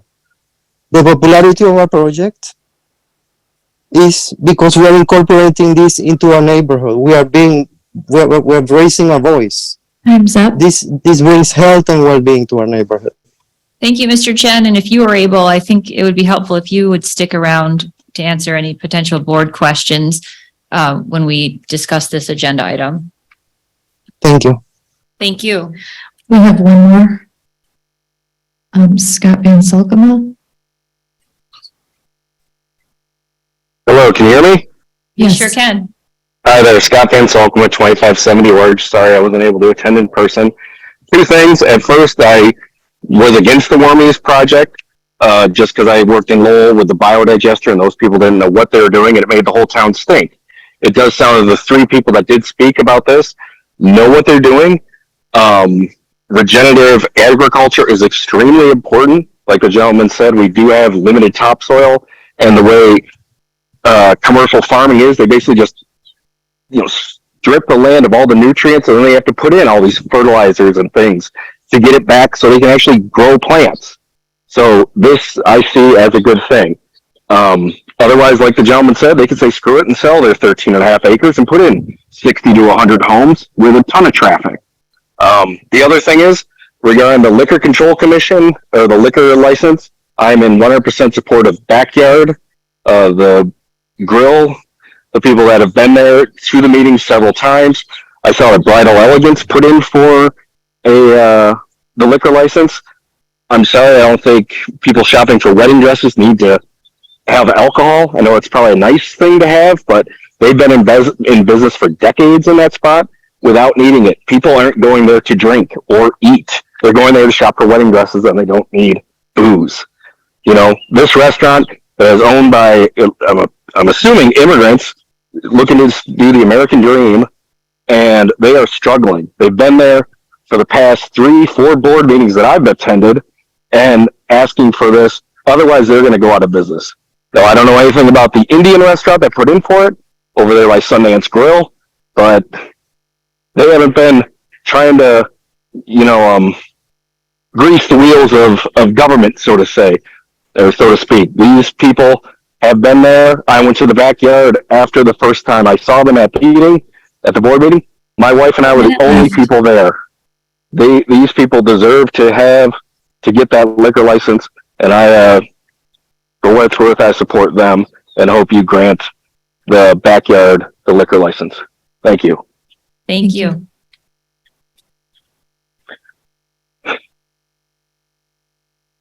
I think that's all. Okay. Article 6, approval of the consent agenda. Shipley makes motion to approve this consent agenda. Second. The motion by trustee Shipley, supported by clerk Slater, to approve the consent agenda. All in favor? Aye. Opposed? Motion carried. Having no financial actions or unfinished business this evening, We will now turn to new business item 052-2023. And this is to consider approval of a type 2 special use permit for a commercial composting operation at 5745 Whitneyville Avenue, commonly known as the Wormies. Planning Director Hilbrands will provide us an overview. Thank you. All right, we're at the main event now. So the applicant here is requesting a type 2 special use permit to allow for a commercial composting operation to be located at 5745 Whitneyville. The site is located on the west side of Whitneyville Avenue between 52nd and 60th Streets and is in the Agricultural and Rural Conservation Zoning District. Type 2 special use requires a public hearing at the Planning Commission for a recommendation to the Township Board. So as a reminder, composting operations are required to meet the 15 standards listed in Chapter 17 of the zoning ordinance and included in your packet as well, which regulate things such as allowed size of the operation, the location of the operational area, and required setbacks and buffer yards. The applicant has provided a narrative that describes the proposed facility, which will be used to receive composting intakes, mix and process those intakes to create compost and soil mixes, prepare finished material for sale and distribution. The operational area of the facility consists of that portion of the property that will be used for storing and processing materials and will include a pole barn and hoop house building, an asphalt compost pad with covered compost bays, and an area of covered compost rows. The operational area is limited to covering no more than 30% of the total parcel. It must be set back at least 150 feet from property lines and 250 feet from residential dwellings. So the area meets the setback requirements and is shown to encompass approximately 16% of the parcel. The operation is also limited to 3,000 cubic yards of intake and output material per year and may not have more than 4,500 cubic yards of total material on site at any one time, with no more than 1,000 cubic yards being composting intake. The site will be accessed with a curb cut onto Whitneyville Avenue, which will need to be approved by the road commission, and then a driveway permit will also need to be obtained. The building and fire must both reviewed and approved the plans, and the township engineers also approved the plans, and his comments are included in your packet. The plans include a lined collection basin to collect and store runoff from the composting pad and a retention basin to collect runoff from the rest of the site as well. And then a stormwater maintenance agreement will need to be provided. The applicant will be required to register with Eagle, receive all necessary permits, and comply with state, county, and local regulations. They must also return to the Planning Commission for annual review for a minimum of 2 years after receiving the special use permit and thereafter at the discretion of the township. I do think it is important to remember that a composting operation does not receive the same protection that a farm operation does because they are not covered by the Right to Farm Act. So if they were to create a nuisance to neighboring properties through noise, odors, or garbage, they would be required to eliminate the nuisance or risk being brought back before the township for review and potentially having the special use approval invalidated. The Planning Commission held a public hearing on the matter at the June 19 meeting and received an extensive amount of public comment, which we saw again here tonight, the majority of which were opposed to the project. And some of those concerns were brought up again here earlier at the public comment section. After holding the public hearing, the Planning Commission did recommend approval of the special use permit by a 5-2 vote with the 8 conditions that are listed in the staff memo in the packet. After speaking with the staff member at Eagle, I would recommend revising condition 4, as noted in my staff report, in light of increased state regulation that was passed this past year that requires additional permits from the state. So condition 4 would be revised to require that the applicant not just register with Eagle, but receive all necessary state permits as well. So the recommendation from the Planning Commission is just a recommendation. The board has the ability to modify the proposed conditions or add new ones if necessary. Then if you believe there is additional information needed before a decision can be made, as was mentioned in public comment tonight, you do have the ability to postpone a decision until that information has been submitted. So at this time, I can answer questions they may have about our standards, and then the applicant is in attendance as well to answer questions about the proposed operation. Thank you. Murdoch? Brian, just to clarify the difference between the original special use that was granted to Wormies and this special use that they're seeking. Sure. So this is the first special use. When this came up previously, the applicant or property owner approached the previous planning director to determine if this proposed use would be allowed in the ARC zoning district. After reviewing it, the previous planning director determined that he thought it would be a use by right, and he conveyed that to the applicant. So they had started moving to the site and started kind of minimal work there because they were told that it was a use permitted by right. So no other approvals were needed. So again, after that, we got one complaint from a neighbor about it. So current staff reviewed it, determined that we didn't believe that was the right interpretation. And so they went to make zoning amendments to change it from a use by right to a special use permit so that we have more control over the restrictions they need to meet and then conditions of approval as it goes through. So if this gets turned down, what's the next step? If it gets turned down, then the effect would be that they shouldn't be operating on the site, or at least not at the scale being proposed here in the special use permit. Thank you. Trustees. Let Jim go first. Brian, we heard two people talk about the health hazards. I think the traffic is a concern. It's always a concern, but a plat going in there would cause more traffic than this will. But what have we done, if anything, to either confirm or put aside the concerns about health hazard, particularly the ones the doctor talked about tonight dealing with lung disease? Sure. Yeah, there's been kind of the two concerns, the one of air contaminants and one of water contaminants. And those are both regulated by the state as well. So, I mean, operation similar to industrial operation. I mean, you're not permitted to contaminate water or air, things like that. But on the site specifically, there's a lined catchment basin. So water from the composting pad where compost is being mixed goes into that lined basin so it doesn't infiltrate into the ground. So that catches that water and prevents infiltration. And then all the composting areas and compost rows are covered, so they're not open to the air. They'd be only open for a brief amount of time when they're moving material, but other times they're covered there, which would reduce the amount of contaminants. And again, that's more the state regulation. And we have resources like the water division or air quality where we might be able to get more information from them as well. Have they looked at this? Well, they'll have to get that state permit then as well. So they'd have to go through that approval, and the applicant might be able to speak more to ways that they are preventing that contamination. Okay, thank you. Brian, apparently there's numerous other sites that do this type of composting in the state and in the country. Did the Planning Commission have an opportunity or a need to look at any of the operations there and see what goes right, what goes wrong, and the challenges that they've had? They didn't have too much of an opportunity to do that. This one, I think, is a lot smaller scale than some of those, but that could be one thing if the board is looking for information. We could ask the applicant to provide some of that information or have the state provide comparisons of other facilities. Well, I think it would be the right thing to do is to do some research as to what the failures and successes are, even though this is a smaller operation. And quite frankly, this township, these residents, this board has seen nothing but failure from the state levels. I would not count on them to tie my shoes. And if this does go through eventually with all the boxes checked, I think that we need to have some verbiage in special use where there is more direct and more prompt treatment to correct any problems. Sure. Yep. And that can be addressed in any conditions of approval. Thank you.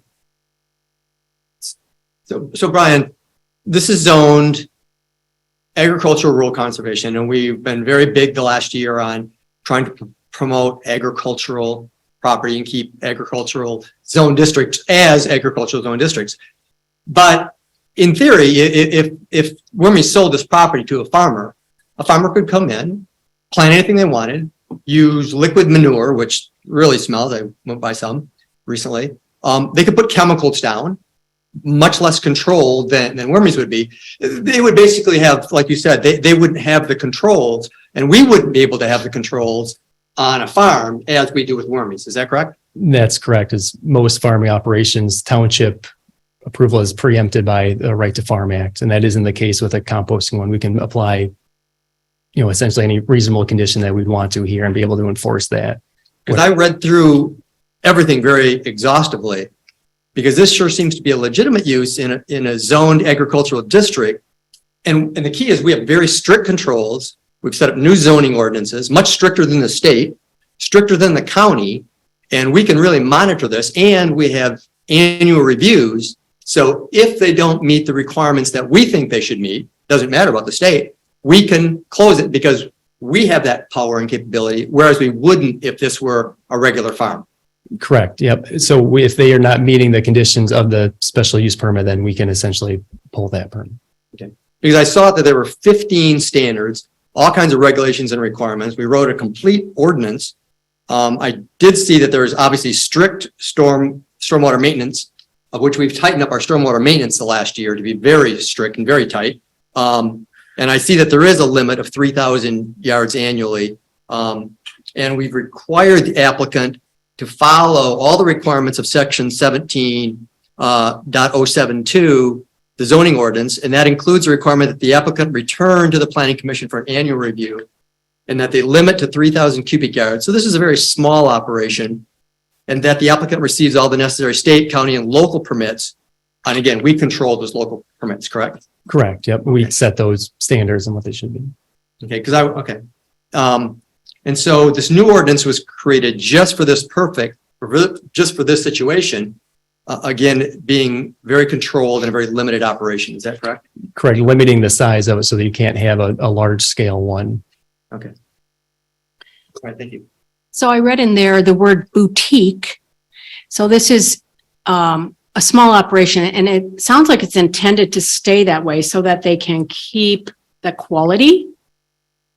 And then my question for you is, if they come back if we're required to look at it every year for the first 2 years, then you monitor that, you put that on your calendar, who does that? Yep. Yeah. So we would schedule that.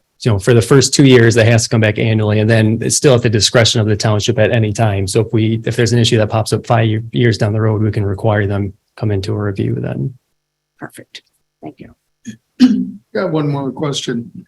One of the key factors in determining PUDs and zoning ordinances and all that is the surrounding values of the property. How far down the road before we can determine, or the residents adjacent to it can determine, if their property value has been decreased because of this? Second part of that question is, what is the resources of getting compensated for those losses to the individual property owner? Yeah, and that is, a hard one to determine when looking at property value. The strongest tools the township has is to eliminate negative impacts on properties so that, it's screened from the road. You can't see it. It's not smelling. So essentially you don't know it's there. So that's the tools that we have to enforce and regulate that. If we're looking for more detail than that, there might need to be a market study or something like that. But our tools let us eliminate those negative impacts. And if there are negative impacts, have the ability to shut down the operation. Well, the strongest tool we have is we could rezone it if we want. So we could change the zoning, but we've been encouraging agricultural rural conservation. So we kind of then would be shooting ourselves in the foot if we wanted to change the zoning of this property or other properties that are ARC. So I think our strongest tool is to change zoning if we want, and we've been promoting and wanting to promote ARC. What I think we have a real advantage of in this case is that we can control it versus if a farm or a person buys the property, wants to farm it, we don't have control. Director Hillbrands, the way it's presented to this board as of now, does this special use and ability transfer to the next ownership or to transfer to future owner, like stay with the property, or is it terminated upon sale? No, the planning commission had a condition that if it is sold, then the review kicks in. So if it's sold, then the new property owner is required to come back to the township for a minimum of 2 years for review. And again, it's at the discretion, but the special use runs with the land. So the special use that's being permitted in this case runs with the land. Correct. Not with the property owner. Correct. Could it be written in such a way that it sticks with the property owner, not the land? Not in zoning, right? Yeah, that would be difficult, and We Rare. could make that a conditional, couldn't we? Maybe, but here's my concern, because we need more businesses like you everywhere. You're fantastic. And initially I thought, heck no, but then the more you speak, the more you're exciting and you're great. But you don't pay lawyers to give you the good news and assume that everything's going to be great. With you guys, it probably would be. But you pay, zoning is here to think big picture beyond individuals. And when there's too many assumptions that you guys as the individual business owners who are coming in, you likely will do it. And honestly, you might even smell better around there. But the problem is this type of business that's so close to, I mean, the way it's described, anyone else would think is it a good case scenario, it's the dairy do that's up north. But you're one close step away to becoming a dump, which I know you are not, but that's just, if we crack this door open, I think it's really naive to think about all these short-term, everything is going to go great. The reason we're up here is to think long-term, all of the unanticipated consequences indirectly that are going to affect this greater area. We've got two people right there who are sitting in, and again, you guys are fantastic. I just am concerned with the actual location for when you no longer are there, because it is a small space. And if everything you're saying is right, you're going to do great and grow. And that property may not fit you forever. So then we turn to the owner and the next use, and they're not going to be as good as you. I mean, I can't think of anyone who would do that type of business as well as you guys are proposing. So when you look at these residents here, they had the same situation, different type of special use that was allowed based on a quiet little golf course shed for property management at the golf course.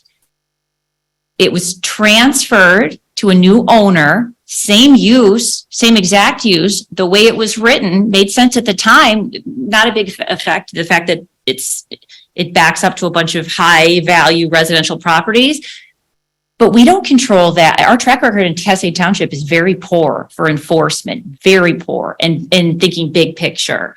The old planning director got us in this position, and you've been doing nothing but a fantastic job for cleaning it up. But look at these people then, same exact business, the way it's written, they have every right to do it. But the new owner of that particular property, snowplow, a massive business of the same thing, so that they're bringing in piles of leaves, all this stuff, and the headaches that were involved that we had to clean up just because it was an unanticipated consequence of something that's totally a lawful use based on a special permit. Look what we've just been cleaning up that residents don't even know about it, that's right in your backyard. That whole master plan, future use, intent only, all that land adjacent to the airport. And what did we hear from Visser Development? It's just this. This is our buffer. This is our buffer. It doesn't have an effect. But then we learned, yes, it does. Who wants to live next to light industrial? So you sell because the person's going to give you the most for light industrial. It just creeps and creeps. And then what we didn't learn, which is shocking that I didn't learn it from former staff, but that what goes along with light industrial, well, then you've got a need for more transportation. So in the meantime, there's an airport access study going on with other community players where they're specifically looking at 4 locations less than a mile away from these people where we're going to have full on and off ramps. So you guys are fantastic. Everything you said is great, but I think we haven't made this ironclad enough to button up every potential hole with future owners and how it affects it, given you're such a new, unique business. You're probably as great as you say you are, and this has nothing to do with you, but I don't think, enough of my tangent, but this, if we look at it from an isolated, this particular owner, this use right now, well, yeah, it makes sense. Nobody even knew you were there until we mailed letters out, but this is something that's a foolish way and short-sighted to look at it. And I think it's naive. And I am sick of cleaning up messes that were created by this piecemeal, short-sighted management system, none of which have to do with you. But I don't want to operate that way anymore. And there's no rush. There is no rush. Sorry to be such a Brian, long-winded jerk, but this is ridiculous. can we add that to the approval if we had made the approval that if this business changes, then the special use permit changes? Changes or is taken away? I mean, the special use, They with would all the have to restrictions. reapply if somebody else came in. I mean, Yeah, but the problem is we we are potentially making, could. we are We might- regulating land We use might and need we're to run asking that it by to, legal counsel to see if that's not harming the property too much, but that could be one we could add to either conditions like that, or if they leave, conditions on restoring the site back to its previous condition. We could look at a few things like that. have you looked at, there's going to be hopefully some land that is just on the other side of M6 that would be great for your business. I don't know if it's, I don't know if the airport allows it that. what else, what if it's outside of the airport? Well, just within that, they have to be 10,000 feet from an airport, I believe, But why don't they allow it? because of potential bird strikes is the biggest. But we got $1 million homes right there. So, These are all for industrial compost. but listen, and you probably wouldn't apply. So I would like to see the airport take into account this wonderful operation and so that they can feel better about, that it's not an issue in this case. But the fact that that concern, I don't think it would be an issue, but isn't it telling that the airport doesn't allow it because of the potential? And it's not you in particular, it's that type of use and what could go wrong when you have other players, because you're like the exception. I mean, it's basically hauling in piles of waste. Everybody before you set up a bad example. It's not your fault. You're doing exactly what, did you ever see that documentary about the couple in California who bought that farm? Oh, they have the Great Pyrenees and the chickens and everything's terrible. And then all of a sudden it meshes and everything's like utopia. That's you guys. But the problem is if they move and sell and we get the old guys. So again, we could look at conditions of renting, sale or sell. They have to go back for a new special use, or again, restoring the site back to previous condition. To the next people. How, It does can matter. it be how it is right now? Could it be, right now, I had to look and drive by your place several times back and, you have no idea it's there. What you're proposing now, and I think it's still premature tonight, but do you anticipate that it will stay, that you literally can't tell you're there? It's just a 2-track? What about? Yeah, can you keep it? What about selling on the site? I don't like that idea. Just because, again, the next guy, well, they got to sell, they got to dump garbage. So we want to sell and dump garbage and we won't do any more than what they did. But we're a township. We can't. Supervisor, I'm sorry to interrupt. Louise Chen has his hand up. Oh, And so let me, and sorry, Trustee Nord, can Trustee Nord go and then we'll hear from the owner. So, you guys are great. You're very responsible business owners. Nobody's questioning that. You're an industrial use. You should be in an industrial site. Your neighbors don't want you there. We're worried about what happens if you sell, go out of business. What we have to do with the next person that buys that land, it's going to be a problem for us. It's already a problem for us. You know what the problem is? It's not you. You guys are part of the overall solution. The problem is the tools that we're given at the government level, as far as zoning and land use, are putting us in a hard place. How to regulate the land when you guys aren't there, taking such good care of it. But I think there's a bigger issue here. There is. And that is, we have control. I don't think We have control. If a farmer goes in there, we have no control. They can put in pesticides, they can use liquid manure, they can do whatever they want. We have no control over them. This, we have a lot of control. And so, I mean, we have a good, conscientious, environmentally conscientious person who wants to keep this safe, wants to be a good neighbor. He has a legitimate use of agricultural. I mean, this should be in the agricultural district. That's what this is for. And we have so many stipulations. We have 15 standards, all kinds of requirements. We rewrote the ordinance And we have control. And if they decided to sell and move out, we still have control. No, Yeah. we do with you guys right now, but we don't have a good Did you track read through all the record. conditions though, Grace? Yes, and it's 100%. I just don't think that, yes, but I don't think that I think it's naive, short-sighted, and a little bit optimistic for what our role is. But again, it has nothing to do with you guys. You guys are fantastic. So I'm just trying to think of, This is an industrial, it's not you, it's literally the tools that Doesn't that we belong can, in that our- we are, So make it some sort of stipulation where it stops with us and goes back to the ARC or something. and also size-wise, I know that these planning commissioners spend a ton of time as far as scope.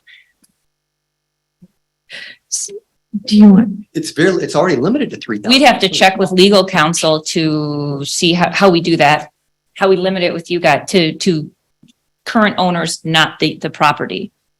Because you can always say, oh, and then they have to come back. But once it's happening, it's a lot easier to come back. You can have legal counsel review those specific conditions if there's a way we need to tweak that for sale. do you want me to let Louise Chen? Ma'am. Mr. Chen? Because he's the owner. It's his business. Would you like me to, put him on? Oh, yes, please. Okay. Luis? Hi, can you hear me? Yes. Hello? Yeah, Luis, just to put something into perspective. A farmer or myself, a farmer, I can still build a farming operation equally to what's proposed on this site plant. Can still bring all this food waste as an agricultural operation where I will make compost to feed my trees, to feed my land. Same amount of food waste. You know, that can be done and somebody can be protected under the farm to ride bill. You know, that's not what we want to make. We have a business, we have, you know, the service of composting for people and the product that we make that we sell for agricultural use. But think about this, somebody could put, a farmer could put the same operation, bring the same amount of food waste, and there is nothing we can do. Right, but that kind of is what it is, and I don't think, you're right. And again, in this case, we are fortunate to have you there versus that farmer, but saying, well, it could be something worse isn't convincing for But what I'm saying is that, you know, long-term modifications to land use in this particular area. on-farm composting is happening all around us. So there is nothing to be concerned about. The board member already mentioned, you know, our permit can be pulled anytime. This is a special use permit. Somebody in the future wanting to do something like we do, which I find highly unlikely. It's a case by case basis, isn't it? You have to review them and approve them on a case by case basis. This is a very specialized special use that you are giving to us. But Egypt Creek, and I appreciate that. I'm just trying to be realistic about what could try to do it right the first time so that we don't have, so that we can limit the unintended consequences. And that same thing could be said about the property with the landscaping that backs up to residence. But the reality is, just like they say, possession is 9/10 of the law. That's just reality. Madam Supervisor, we've heard a lot of comments tonight, pro and con. I think the best thing that we can do is table it. And I'm going to make the motion to do that until we can check whether we have with our legal counsel as to what we can impose for use of that property.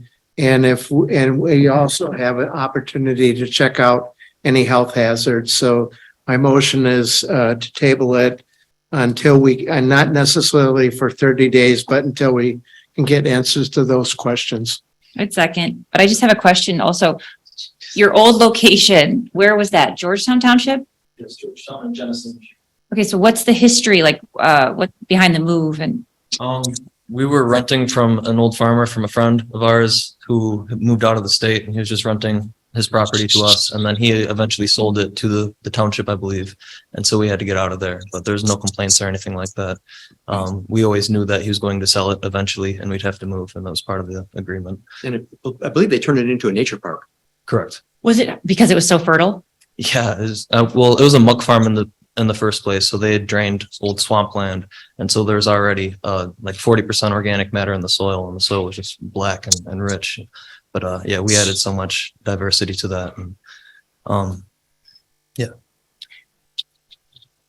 And my motion to table doesn't mean anything against you. I just want to make sure that what restrictions we put on the property can be enforced legally. Sure. I think we need time to get that answered. And also, the health department has to issue a permit according to our planner. And I'd like them to kind of weigh in on anything health hazard, because I mean, the doctor, I'm sure, spoke of things that are passionate to him. And Sure. I don't I believe. just want to say, I'm sorry, I didn't mean to interrupt you. No. Sorry, sir. Wait, we're not doing this. This is not public comment. But I asked the question on something, so go ahead. Is it approved to be in operation now? Yep. So I'll mention that before it was thank you. approved by right by the previous planning director. Then we walked that back and turned that into a special use. So that's what they're approving. That's what we're approving for a larger side. Yes, we are. And in support? That's a different question. We're going to keep the format. Thank you. So my motion still stands to table. Oh, and I supported it. That's a motion by trustee Kessel, supported by Supervisor Lesbrunz to table this issue for future consideration. And again, this is, all in favor? Aye. Opposed? Motion carried, but we'll continue this dialogue and do the best we can for everybody. Thank you.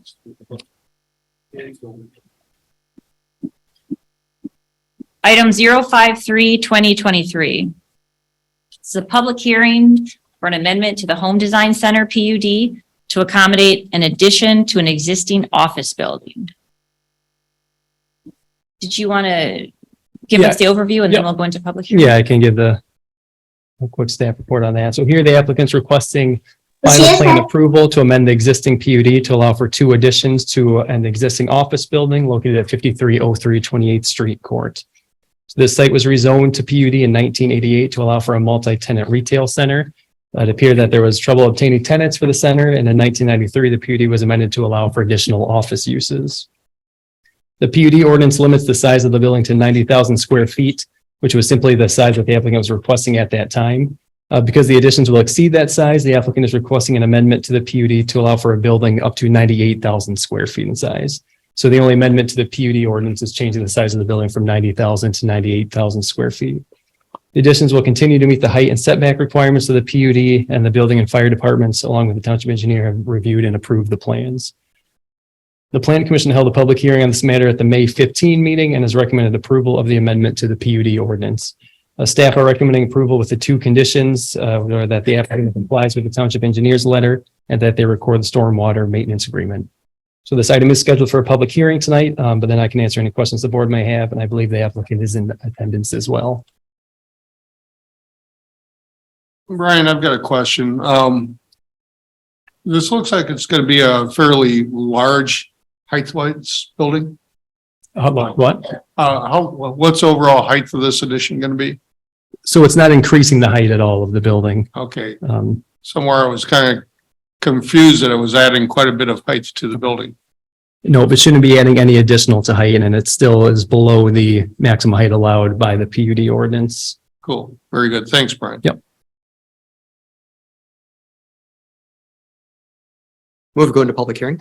Support. It's a motion by trustee McDonald, supported by trustee Kessel to enter public hearing. All in favor? Aye. Opposed? We are now in public hearing. So anyone wishing to comment on this particular item, welcome.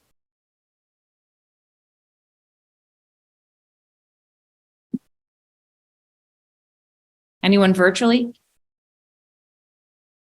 If you would like to participate in this public hearing, virtually, please raise your hand, dial *9 if you are using a telephone.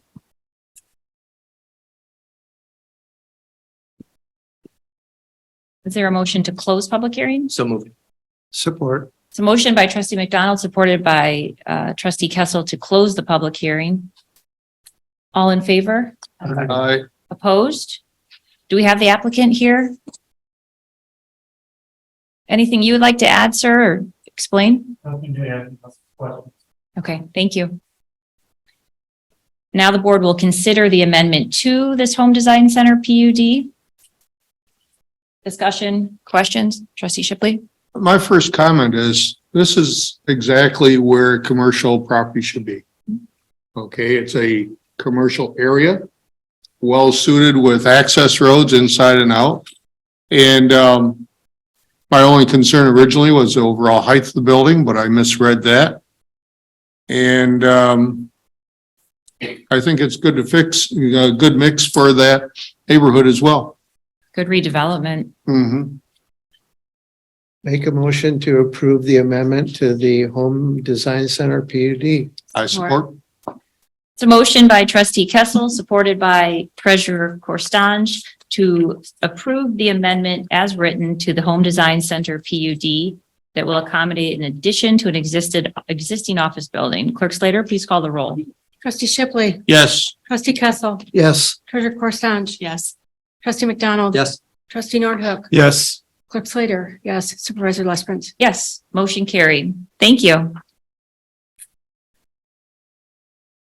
Item 054-2023, a type 2 special use permit for a bed and breakfast establishment at 5283 Whitneyville Avenue Southeast. Good evening, Madison. Thank you for coming. Of course. So as you said, we have an applicant, Heidi and Patrick Fitzgibbon. They're at 5283 Whitneyville, and they are here to seek final approval for a bed and breakfast. This home was built in 1853 as a tavern, and the name has remained with it. It's called the Whitney Tavern Stand. The property was actually in previous years used as an inn for a time. And the applicant's narrative talks more about the history of this property. There is approximately 500 square feet of guest quarters in the home, which would be rented as one unit, available to reserve. It can sleep up to 5 guests with 2 bedrooms. The whole home is assessed at 4,500 about square feet. The conditions considered in chapter 17 have specific standards for a bed and breakfast, so we consider those. We have no exterior changes to the accommodation. It's preserved its historical look and feel. It's located just south of Highway 94 on Whitneyville Avenue.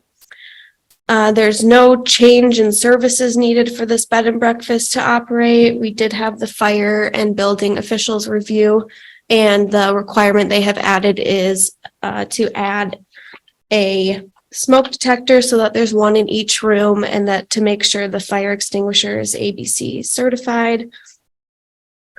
The use on the property is primarily a single family home. It's where Heidi and Patrick live. So it's just a small portion of their home, 11%, that makes up the bed and breakfast. The occupancy is required to be no more than 50%. So they're meeting that standard.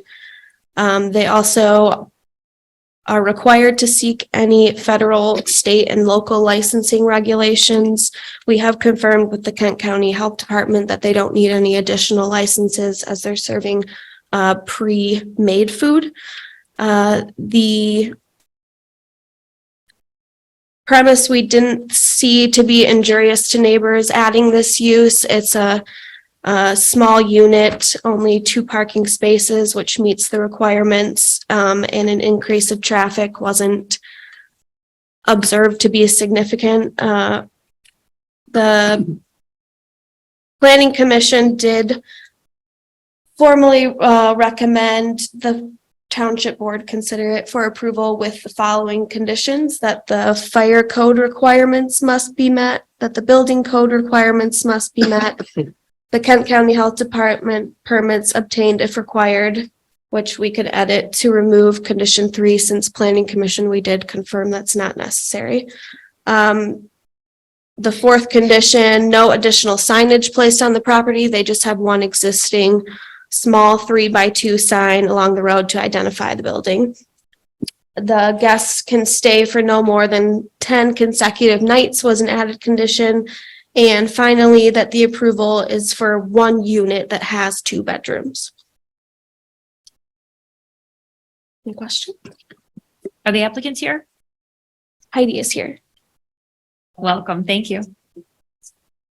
I have a question. Is this a building that could be considered for National Historic Register if it were not a resident, or is that a deal breaker for that being?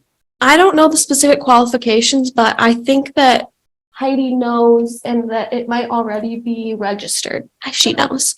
It already is. Wonderful. Thank you. How long have you owned the property? Since 2015.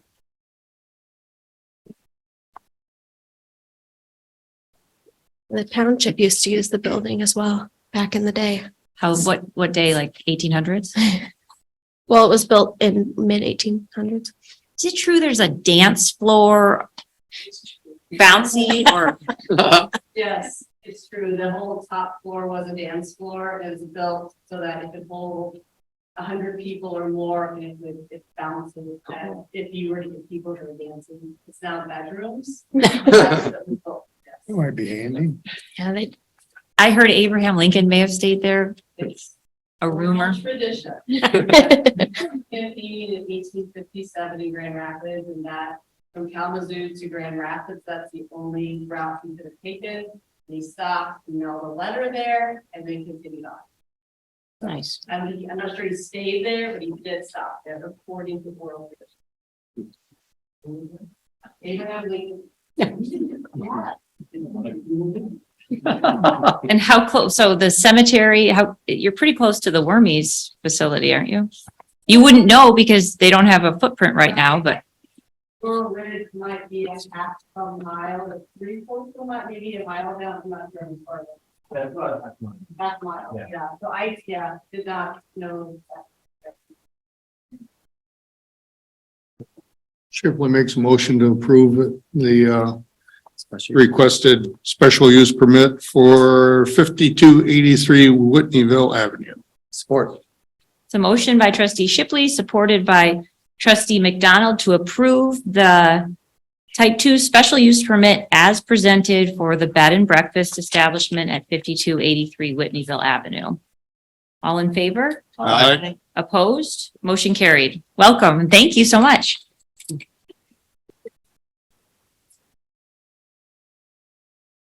Item 055-2023. Issuance of a request for proposals for the professional architectural and engineering services for the Kent District Library. I don't think we have any one to speak on that tonight, but just for brief background, this is the interior remodel project that the board approved and that has been on the back burner since before COVID. And this would be staff going ahead and preparing that request for proposals for this board's review and approval based on prior direction. Well, I just want to say, as we all know, that the library is probably the most used facility in Cascade Township. We have over 10,000 people and they do all kinds of events. It's great, but we need to refresh it and renovate our library for the times because it's 25 years old. So I think this makes a lot of sense. So I move to approve the issuance of the RFP for the library. Support. Is the RFP already put together? It is for our approval, yep.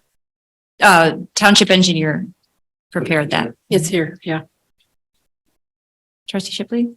The RFP, it's a small amount for us to approve, and I believe it's already in the budget, is it not? Yes, I believe it is also. The library's got the money in one of their books. I believe it's in our library fund because it's, yeah. Okay. Wendy. I have a question. Is our current or our new engineering firm capable of doing this, or we need more from them? That's a question Good. for our engineer. I don't know. It's a good Because question. I just wonder, when we interviewed them, I think they provided both architectural and engineering services. So the only thing I thought, I don't have a problem going for an RFP, but if they can do the work, do we need the RFP? Oh, Excellent good point. question. At least for that portion of the services. How much is the, amount? Million two? About $1 million. There's an owner's rep portion of it too, like kind of similar to what we have at the fire station, the setup and owner's rep and. Is it $1 million? Something like that. Okay. Could we at least ask our current engineering firm if they're capable of doing that before we do the RFP? I don't. Yes, I think that's a great idea, but I don't, is it necessary to? One thing to consider, Jim, though, is just like the fire station, there are people who specialize in libraries, Yeah. library usages, and that's what we when we redid the fire station, we went back and said, let's get somebody, an architect who really specializes in fire stations, because there are unique characteristics that library designers and architects, they'll know when they do libraries. So I just think that's one thing we ought to, that's why the Can we approve RFP is. the RFP and then go back to our engineers and ask them how Sure. comfortable they are with this project, and if we We can do whatever we want, right? they can participate. That was, yeah. With $1 million RFP, his idea is fine. You put it out for RFP, you're gonna get a better price than if you just go to one firm and say, it's yours, do it. So I think the better thing to do is to put it out for bid and see what kind of bids you get. If the current firm we have bids on it and is the low bidder, that's even better. Right. I think you're going to get better prices if you have a little bit of competition. Always. So there was a motion. So that was a motion by, McDonald, supported by Wendy. I don't know how you're able to stay so restrained. That's a motion by, trustee McDonald, supported by treasurer Corstage, to approve the proposed request for proposals. The For issuance. professionals, to approve the issuance of the RFP that was in the, proposed to this board for the library project. All in favor? Aye. Opposed? Motion carried. Item 056, 2023, Architectural Review Committee appointments. Move to approve. Support. Questions or discussion? It's a motion by trustee Kessel, supported by trustee McDonald, to approve the appointments to the Architectural Review Committee. All in favor? Aye. Opposed? Motion carried. Item 057, 2023, resolution to defer without penalty summer tax payment for qualifying taxpayers. Ripley makes motion to continue that, deferment without penalty for summer tax payment. Support. Clerk Slater, please call the roll. Trustee Nordhook. Yes. Trustee McDonald. Yes. Treasurer Corson. Yes. Trustee Kessel. Yes. Trustee Shipley. Yes. Slater. Yes. Supervisor Lethbridge. Yes. Motion carried. Sweet. Consider approval of liquor license application, item 058, 2023. We all have the memo that was prepared by staff. And then to add to that, this morning, we had a personnel finance committee meeting where the Township Legal Counsel was present, and it came up the legalities behind the liquor license, and he brought up the fact that there are some potential alternatives, different forms of liquor licenses. So this board can make the discussion and or make the determination tonight. I just want to note that this information should have and easily could have been provided to myself, the entire Board of Trustees, as well as any applicants months ago. And this today, after learning about this additional information, I immediately directed staff to reach out to the applicants, and as well as to look into that further. Can you share with us what the opinion was? Is there a process? I wish I could. I just became of it today, and I think it'd be a good idea to ask those questions to legal counsel. Okay, because I think one thing in going through these applications, one thing that strikes me is I mentioned to you that the last time we did this was quite a while ago, and we kind of didn't have a whole process to follow.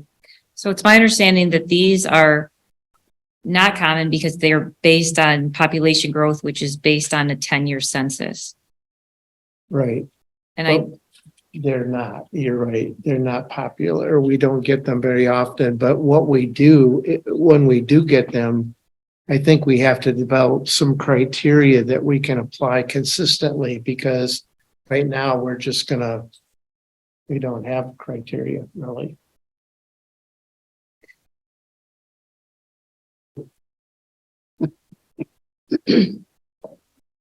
I feel like we should, that is true, Jim, moving forward, but because we've had a persistent applicant who's faithfully attended meetings for the last 2 months, I feel like we should come to some closure on this and approve it for the backyard restaurant. That's my feeling. I have a comment. This particular liquor license would go to a higher and better use, to like a sports bar, a mid-size, somebody who has 5 or 6 or 8 locations and wanted to bring one into Cascade. That would be a better use for this particular Class C license. There is another application process for smaller restaurants, one-offs, two-offs, that doesn't consume our population size applications or liquor licenses. So I think there's some education that we have to do. All 3 of these applicants can get that other type of Class C license. Could potentially get that. Potentially. It's But- not a guarantee. But all 3 of them could apply, and potentially all 3 of them could get it. I believe the cost difference is that would be $20,000. Is that your understanding from? Ones that are in escrow, my understanding, or is up to? Nope, those are on the private market. The This is probably what Sandra was initially working on months ago. We have nothing to, I don't know, but that would be the, what is that one called? The It is for the it's in the redevelopment district, right? Which means that Which you are in. It's a redevelopment Class Right. C liquor license. this was available all along, but it was just brought to the trustees' attention today. When I spoke to the state, they were telling me that the tavern license, that was the only one that we could apply for. Which one? Tavern license, so that was multiple times I spoke to the state, and that was the only one. What about back when were speaking initially to Sandra, which we didn't know about this. We're learning about this now, but was that, because that would be the kind of thing I where think I she's, had asked them that before and they weren't certain. They were just talking to her about getting one, but they didn't know if it was a different type, because I think I asked that at the last meeting. what did she say as far as, did she say it was something that she could prepare and help? She was looking into it to find out exactly how they could, how I guess you guys could help, and that's where months later, it's the first quarter of the year, I guess Ben got involved and she had, I guess, left. but at no time were we told about this $20,000 other type of license. The redevelopment license is not that expensive. I didn't think it was either, and that would be something that the township would pursue on behalf of the applicant because it for potential redevelopment, but speaking to staff today, the additional information that it would be $20,000 cost. I don't know if it's, that wasn't what we heard this morning with legal counsel. Where did the $20,000 cost come from? A phone call at 4:53 with Jessica Stein, who Staff had done some research into it and came back with that. Okay. Did they talk about the redevelopment district and the opportunity to get that license because it's a redevelopment district? it was her understanding that may come, that from what she'd seen today, when she put everything aside and got on top of this, it could have the $20,000 price tag versus the one Class C. What is that, 600 versus the open market liquor license that are already out there, $100,000 that. And I guess when this came to former manager's attention, that this Class C was available. He then went to our legal counsel to try to put in some conditions that other municipalities have had to keep that within the township upon transfer. And that was part of the delay. So do you know, Grace, can we have the stipulation that if they were to go out of business or move the business out of Cascade, that we can reclaim the license?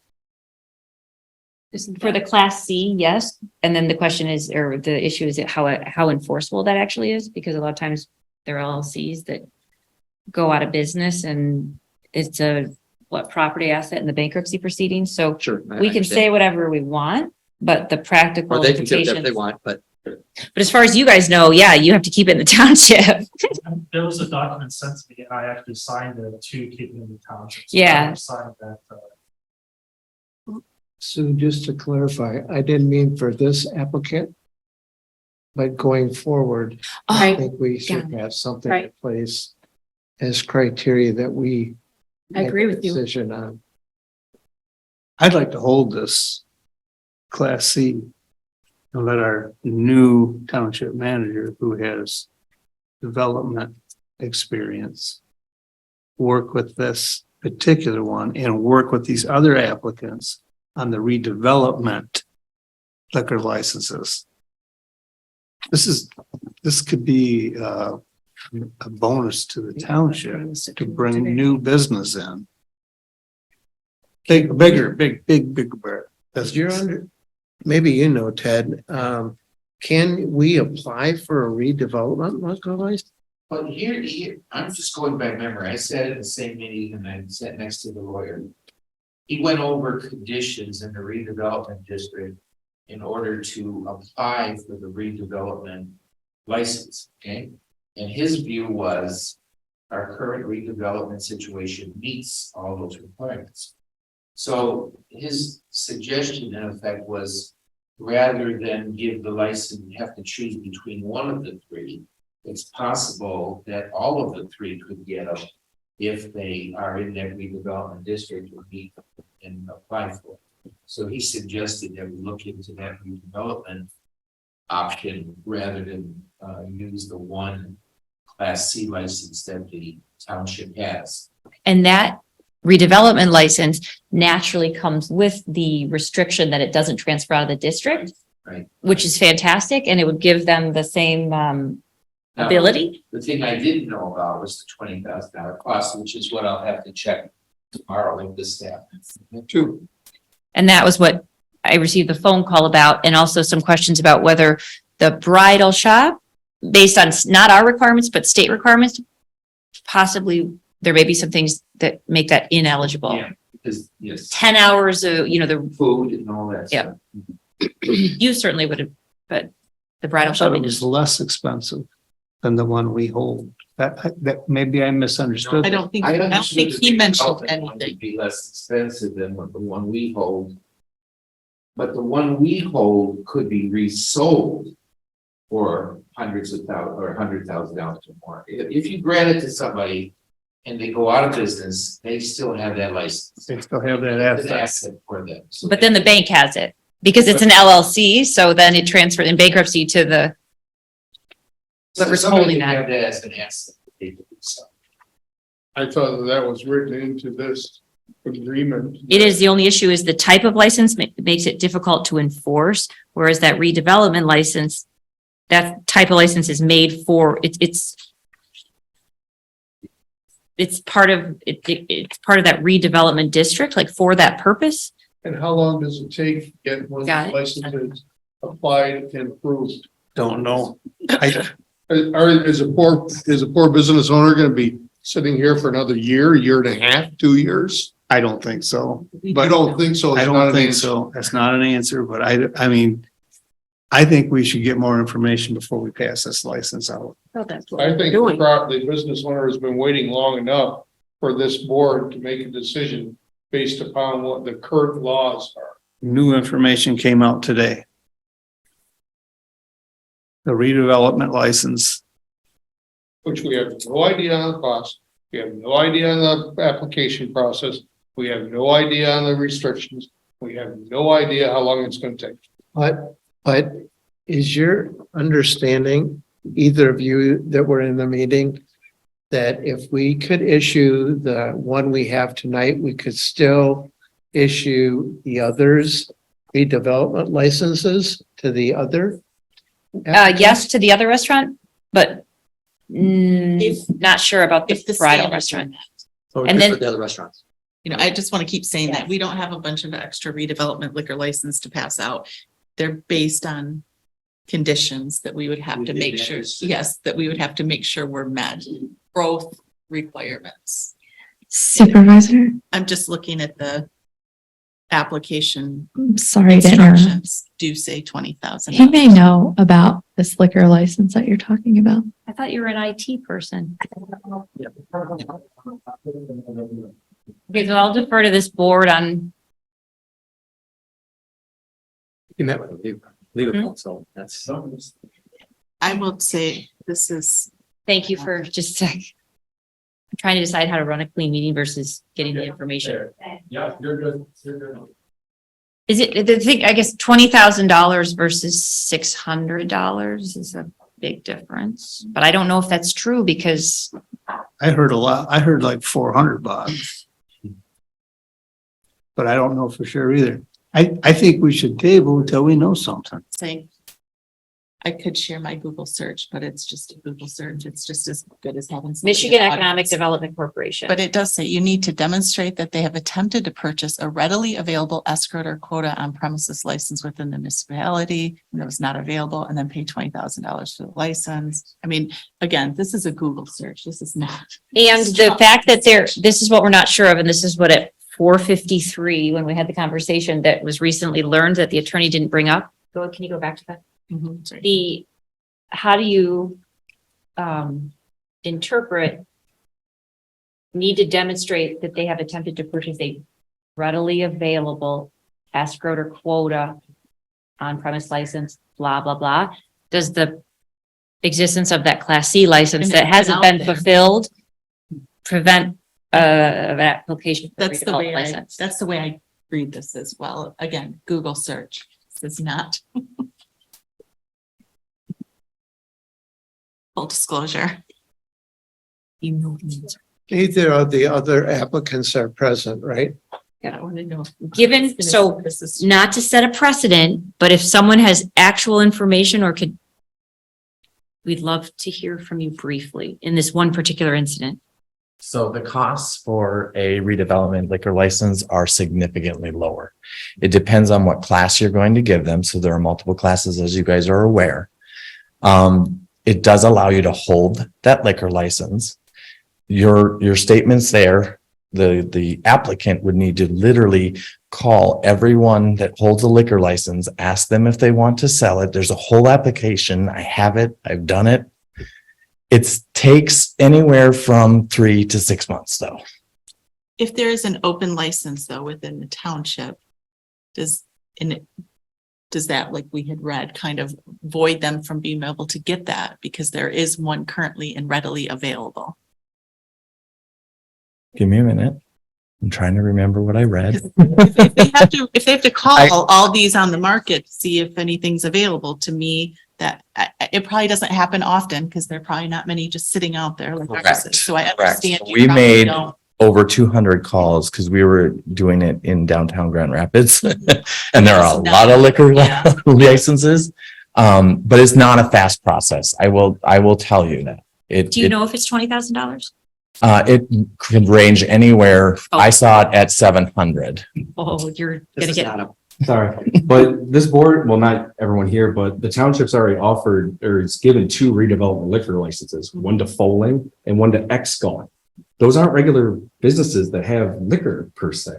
So it's a totally different. And there's thing also versus a these similar restaurants. golf business out at the airport at the land leased from the airport, I believe. Yeah, but again, they're apples and a totally different thing. So that's my 2 cents. I'm sure everyone appreciates it. Let's, You could make just as a No, recommendation. I want to hear from the applicants though, too. Oh, no, not you. I'm sorry. No, just a quick call to the LLC or LCC, sorry. They can walk you through very quickly. Linda used to be over there that you could work with. But a quick call to them, they can tell you what you can and cannot do with that quickly. Not tonight, obviously, but yep. Appreciate it. So I make a motion. I just want to hear from the applicants real quick because you've been patient. So, I mean, I have done my due diligence by calling the state, I called people, for the escrow, the other places to see if they're willing to sell. The information that I was given, that's what it is, and that's why I've been trying to fight for this since September. If a bigger business that came in that has 5, 6 locations, then they should be able to afford one that's on the private market. The other locations that are in the area that are also asking for it, I wasn't aware of the wedding restaurant or the other Indian restaurant or the wedding location Indian restaurant. If they wanted to apply for it, they would have been here consistently, persistent since September or since they've been around. This is the wedding shop has been around for 25 something years. They would have applied for it. They're only going after it because of the price. We're going after it. I've been trying to push for it since September. In September, I would have gone to the private market and paid for one if somebody was willing to sell it at a reasonable price. But they were just skyrocketing the prices where it was up to $100,000 to, and I wasn't going to spend that much money. So I was waiting and waiting and waiting, and nothing was available. So I've been pushing, and this is where Sandra was helping out, or Ben was helping out during the situation. But if new information has come up to you guys regarding this, then this is something I feel like you guys should have known from last year, but I was never told about this. And the state has even been misled me. So the negligence there for me to go now and pay $20,000 for something, I've lost tens of thousands of dollars of business waiting for this to happen. I've lost a lot of potential customers that they won't come back because they think we don't offer beer, wine, or liquor, or anything like that. So, I make a motion that we approve the application for liquor license from the Backyard Restaurant with a resolution to give them approval to then further apply to the Michigan Liquor Control. Shipley supports the motion. That's a motion by Clerk Slater, supported by Trustee Shipley, to approve the resolution, which would defer, which would to approve the liquor license application. You need to say to whom? Yes. Did you say that? Yes. To the Backyard Restaurant. To the Backyard Restaurant, one of the 3 applicants. Clerk Slater, could you please call the roll? Trustee Shipley. Yes. Trustee Kessel. Yes. Treasurer Corstange. Yes.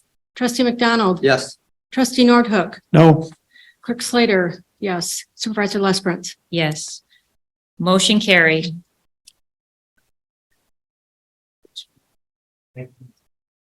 I think we're working on kinks, but process wise, I don't think this will be repeated, at least not for a very long time. So thank you. Hopefully you got some good advertisements out of the public board meetings. I'll be there. Me too. I can't wait. Outdated the whole place. You better watch what you say. He said it after the fact, though. He said after the decision, not before. We've been doing a lot of stress eating lately, so I think you might want to give that pause. All right. Thank you so much. Congratulations.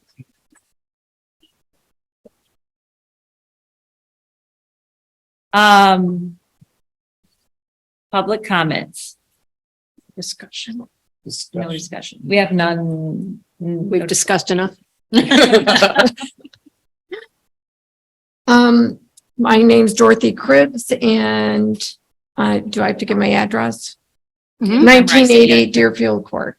I am coming to talk about renting this center, Wisner Center.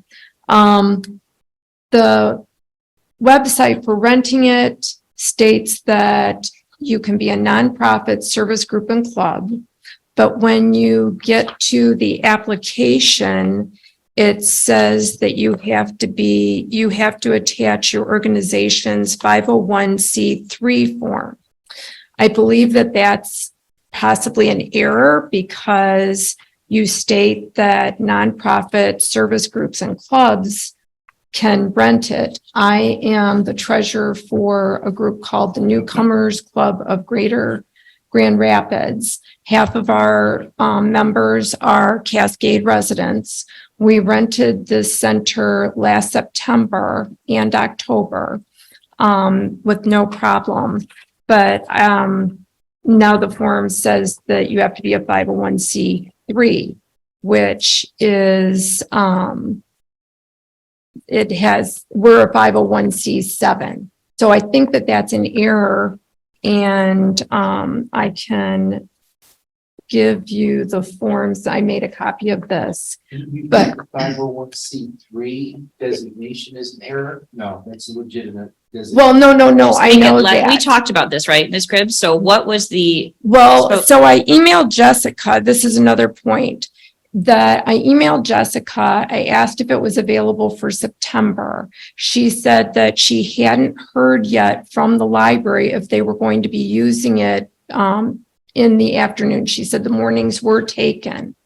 And here it is, the end of July, and I can't get an answer about September. So anyways, we are 501c7. And What's the writing right now? 501 what? We are a 501c7, and your form says that you only rent to 501c3. So if in theory, and Ted, could you look into this if we changed our form to just say 501c and drop the 3, then in theory that would cover. Then our group would qualify, but it also states that we should qualify on your website. So, but I will give this to Ted, and if he could look into that, I would appreciate it. Thank you. So, and then why it takes so long to know whether or not we can rent it, because it's, it's not that far away. So, thank you. Thank you.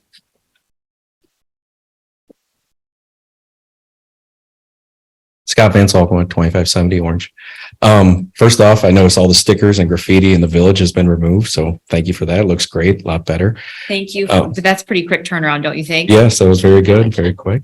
So, there is more graffiti on Thorn Hills on the bridge over the highway, not on the highway side, but on the inside. So it's easy enough to sort of clean that if they could. But right back for recreation park or whatever you guys call it. Yeah.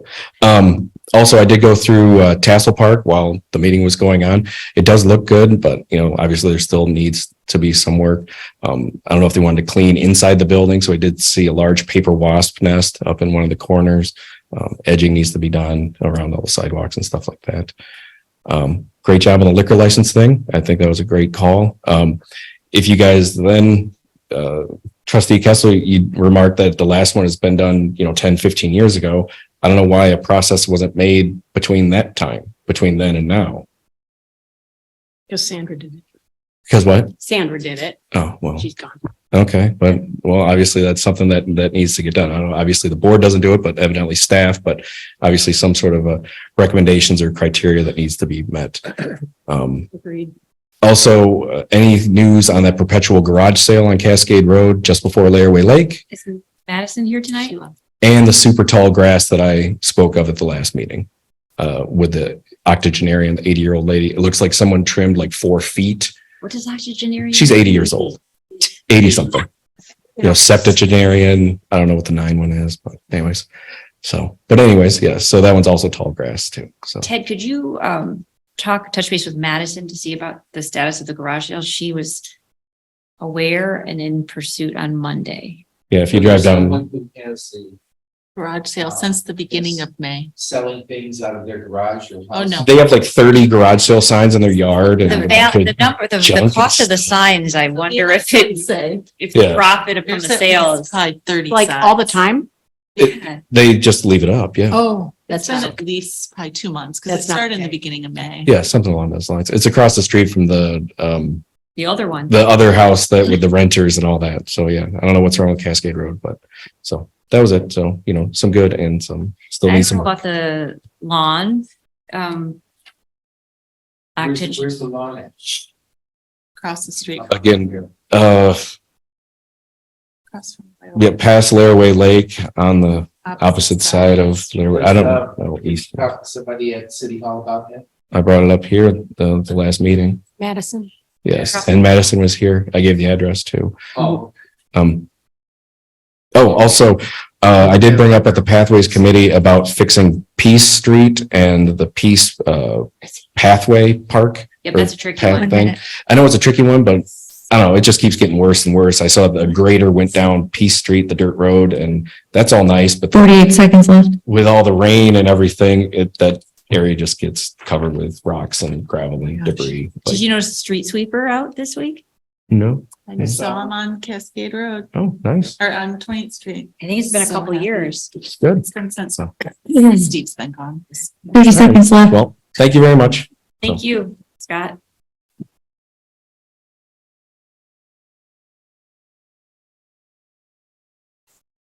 Welcome. Hello, hi. Ann England, 3415 Glenstone Court Southeast. I think anybody that's been to our property knows that our property value and our neighbors' property values have been negatively affected from the special use permit situation we're living next to. I thought I heard Brian say earlier something about the township had ways to address those things if they came up. I just wondered if that applied to the situation we have now, or if he was speaking specifically to this other new situation we heard the discussion about I think he tonight. was talking about the new situation. Oh, 'cause got it's it. written specifically in that special use permit that they would be monitored yearly. Got it. Is there any way to go back and fix what we're living with now? Because we've got at least 3 of us that are having issues in terms of our property value. And I know it's a problem, but it's just since that natural barrier came down, that's the whole situation. I mean, we've lived there for 20 years. We built our house to look out on those woods and now we look out on. Plant more trees. Well, but the problem is. Well, yes, the problem is we would be happy to do that. We have planted several trees. We've got a couple of issues. Our yard is taking on more water down there because those creeks dried up. So the big trees we planted before, we've had to have pulled out over the last few years. But because that property sits up higher where all those trees and bushes were cut down, there isn't anything we can possibly plant that would be high enough to shield what we're looking at now. We would be happy to pay for that and plant it. Believe me, if that was a solution, we would have already done that. And That, those we plants, wouldn't even have this, none of this would have happened. those trees that the owner replaced, roughly how high were they that he cut down and roughly how high are they that he replaced? He hasn't replaced any trees. He 1 planted minute. wildflowers. There were no trees that were replaced at all. But how high would you say those trees were? They were, and there's nothing we can plant on our side that, because it's already so much lower, that is going to put that natural barrier area back up. And that's really all it is if we could find a way to get that natural barrier back up, the situation would really resolve itself. I understand, and I feel really sympathetic for your situation. I know you do. It's just 20 seconds. Madison. just wanted to put it out there. No, I don't think there's anything huge new other than now that we came in, 10 years later and are trying to do what we can. Well, honestly, the problem didn't exist 10 years ago because that natural barrier was up. So it hasn't been a 10-year problem. It's just been a 2.5, 3-year problem. So thank you. Time's up. Thank you. Madison did prepare a sheet for the board that laid out all the issues and then all the steps taken at this point in the different categories. So it's not exactly what you're looking for, but we'll still do what we can. Thank you for coming tonight.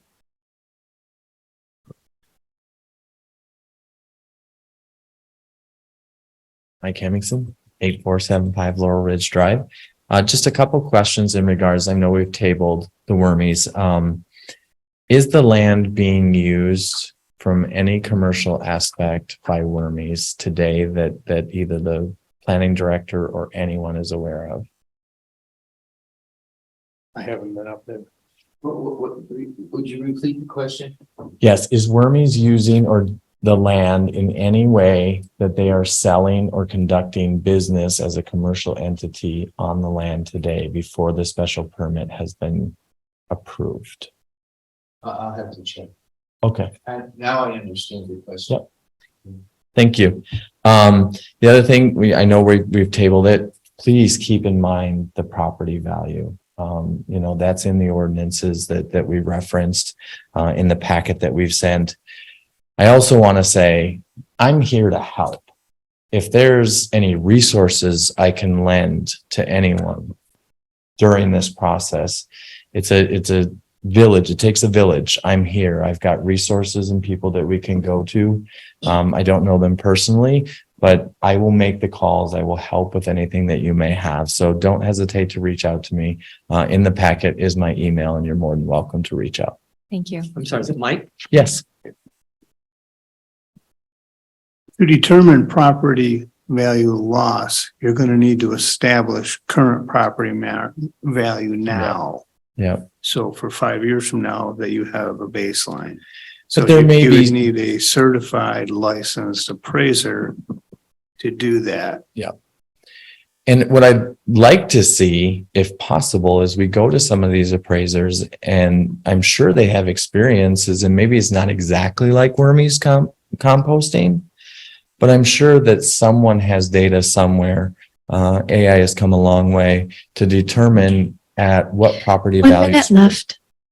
here. Sorry, that scares the bejeebies out of me every time. You should have heard the buzzer. Sorry, I was nice. They can determine, what it was a baseline and what it looked like potentially 5 years later after a composting facility. And again, there's going to be some variance there. But I'm happy to help make phone calls to find those organizations. I don't want Wormies to think they're in this alone. I think what they're doing is good. I just think it's the wrong location. That's all I'm really trying to communicate. Mike, what would you do if a pig farmer came in and bought that property and said, I'm going to put a pig farm up here or in a corn farm, and I have the right to do so by the state of Michigan? So it's a little interesting, and I'm going to be a little biased, and I'll be honest with you on that. I grew up on a farm. Mhm. I had every animal that you could possibly imagine. Would you welcome it? I don't necessarily My know. value is because of. Yeah, I don't necessarily know that I would welcome pig farming. That can be ripe. Time's up. But what I will tell you is there's responsible farming. And again, I'm not questioning Wormies. If a farmer bought that land and was on there, I would have a bias and say, welcome to the neighborhood. If it was a pig farm, I'd say, hey, what can we do here? I like chickens too. I understand the situation that the board is in, that the township is in, as well as the planning commission and honestly Wormies. It's a no fun situation. And that's why I'm asking for the studies and the research. So it gives us the ability to make an educated decision. We may come as a community and be completely wrong and this won't do anything. And then I'm good. But without the actual studies and information to guide us to stay within the ordinances, it's hard to make that determination. And I think, Grace, you brought it up in regards to, is there another piece of property maybe by the airport? It was brought up that they could potentially be industrial. Well, let's figure out a safe way. Again, I don't necessarily want industrial near the airport or anywhere near Cascade Township, but I think there's compromise and conversation. And I think if the community, we can select a few representatives to sit down and have these conversations with the township, with Wormies, and with us, and let's figure out what the best plan is. Thank you. Yep. How many homes are in Laurel Ridge? 16. How many? 16. And we're one sliver. So you take a look there, you've got Lily Ridge. Have the 16 homeowners thought of buying that 13 acres? Had we known that Right now, making an offer. I can ask the question. I think it's a good question. I think it's a good solution. We can have the conversation. Anything else? I wanted to, I'll ask you afterwards what the question was. I didn't hear it. No, I think you're good. Thank you very much. Thank you. Hi, Cheryl Shook again, 8609 Laurel Ridge. It sounds like they are in operation there and it sounds like they're working out there. So I know that the by right was issued earlier mistakenly. So just anything you can do to have the normal things they would have to go through, the health department approvals, things like that. In the meantime, if they're actually in operation out there right now, to start that process, we get that going would be great. And just also, I don't know if we've mentioned this in the earlier meetings, but there's a huge development right behind us that's well within the range that we're talking about from a health impact with just dozens and dozens and dozens of kids. They're not in Cascade Township, so they weren't notified about this, but it does surround our development and then goes backwards to McCord's Creek. So there's a much larger residential area of impact than it looks like when you just look at our boundaries of the township. So I just wanted to make that as well. Thank you. Thank you. Good to consider too, when we have developers building subdivisions in agricultural too, it's all kind of connected. Thank you. Any other comments, virtual or in person? If any of our Zoom participants would like to participate in this public comment, please raise your hand. Nope. I might get killed. I think we gotta go. I think we gotta call it, Scott. I'm sorry.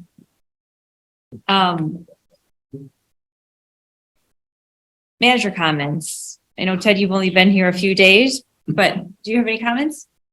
No, I'm just glad to be here. I think my overall, I've been here about a week or so, and I've said this to several of the trustees. You have a very nice community. I drove around and a fire chief took me around. I drove around myself. Usually in a city or a township, you find areas that are not so good. I couldn't find them here. All your homes are nice. All your streets are nice. You got every kind of business you could think of on 28th Street.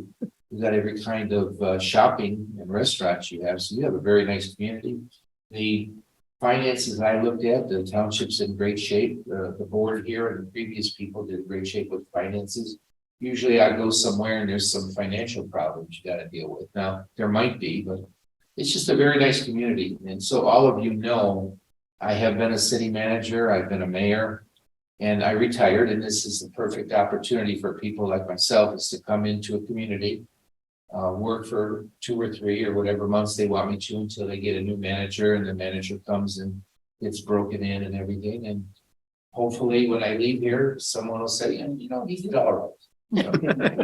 We're already saying that. Yeah. And thanks for having me. And all those questions you ask, I wrote them down. And just realize this, sometimes I may get back to you and say, we can't do anything. Or this is not something within our jurisdiction. So you have to understand that sometimes the manager comes back and says, I'm sorry, I can't help you. Most of the time we can, but sometimes we have to tell you we can't do it, so. Okay, thank you. Thank you. Do you want a full-time position? No. The golf course, my golf friends are waiting for me. Yeah, you're great, Ted. Thank you very much. Board comments. You know, I always stand up, thank my bosses for coming tonight. I'm glad that we finally got a resolution for your business.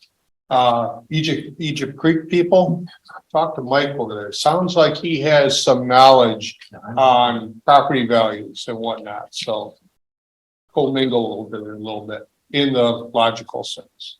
Bring your neighbors back next time. Scott, as always, thanks for bringing all the concerns.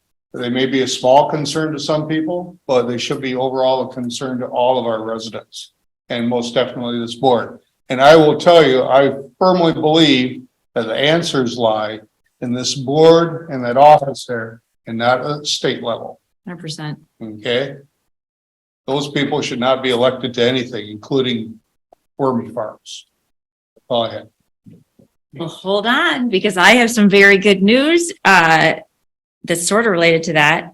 It's just one thing, but this afternoon I was informed by our state senator Huizenga and also our state representative, new state representative Phil Skaggs, that Cascade Township was awarded $3.5 million in state grant money for the construction of the pedestrian bike bridge over Burton. Nice. Yep, and this had been, which was the total estimated cost, and this had been a long time goal of the township, but at some point it became just cost prohibitive for the township, Little Cascade, to take on such a massive project.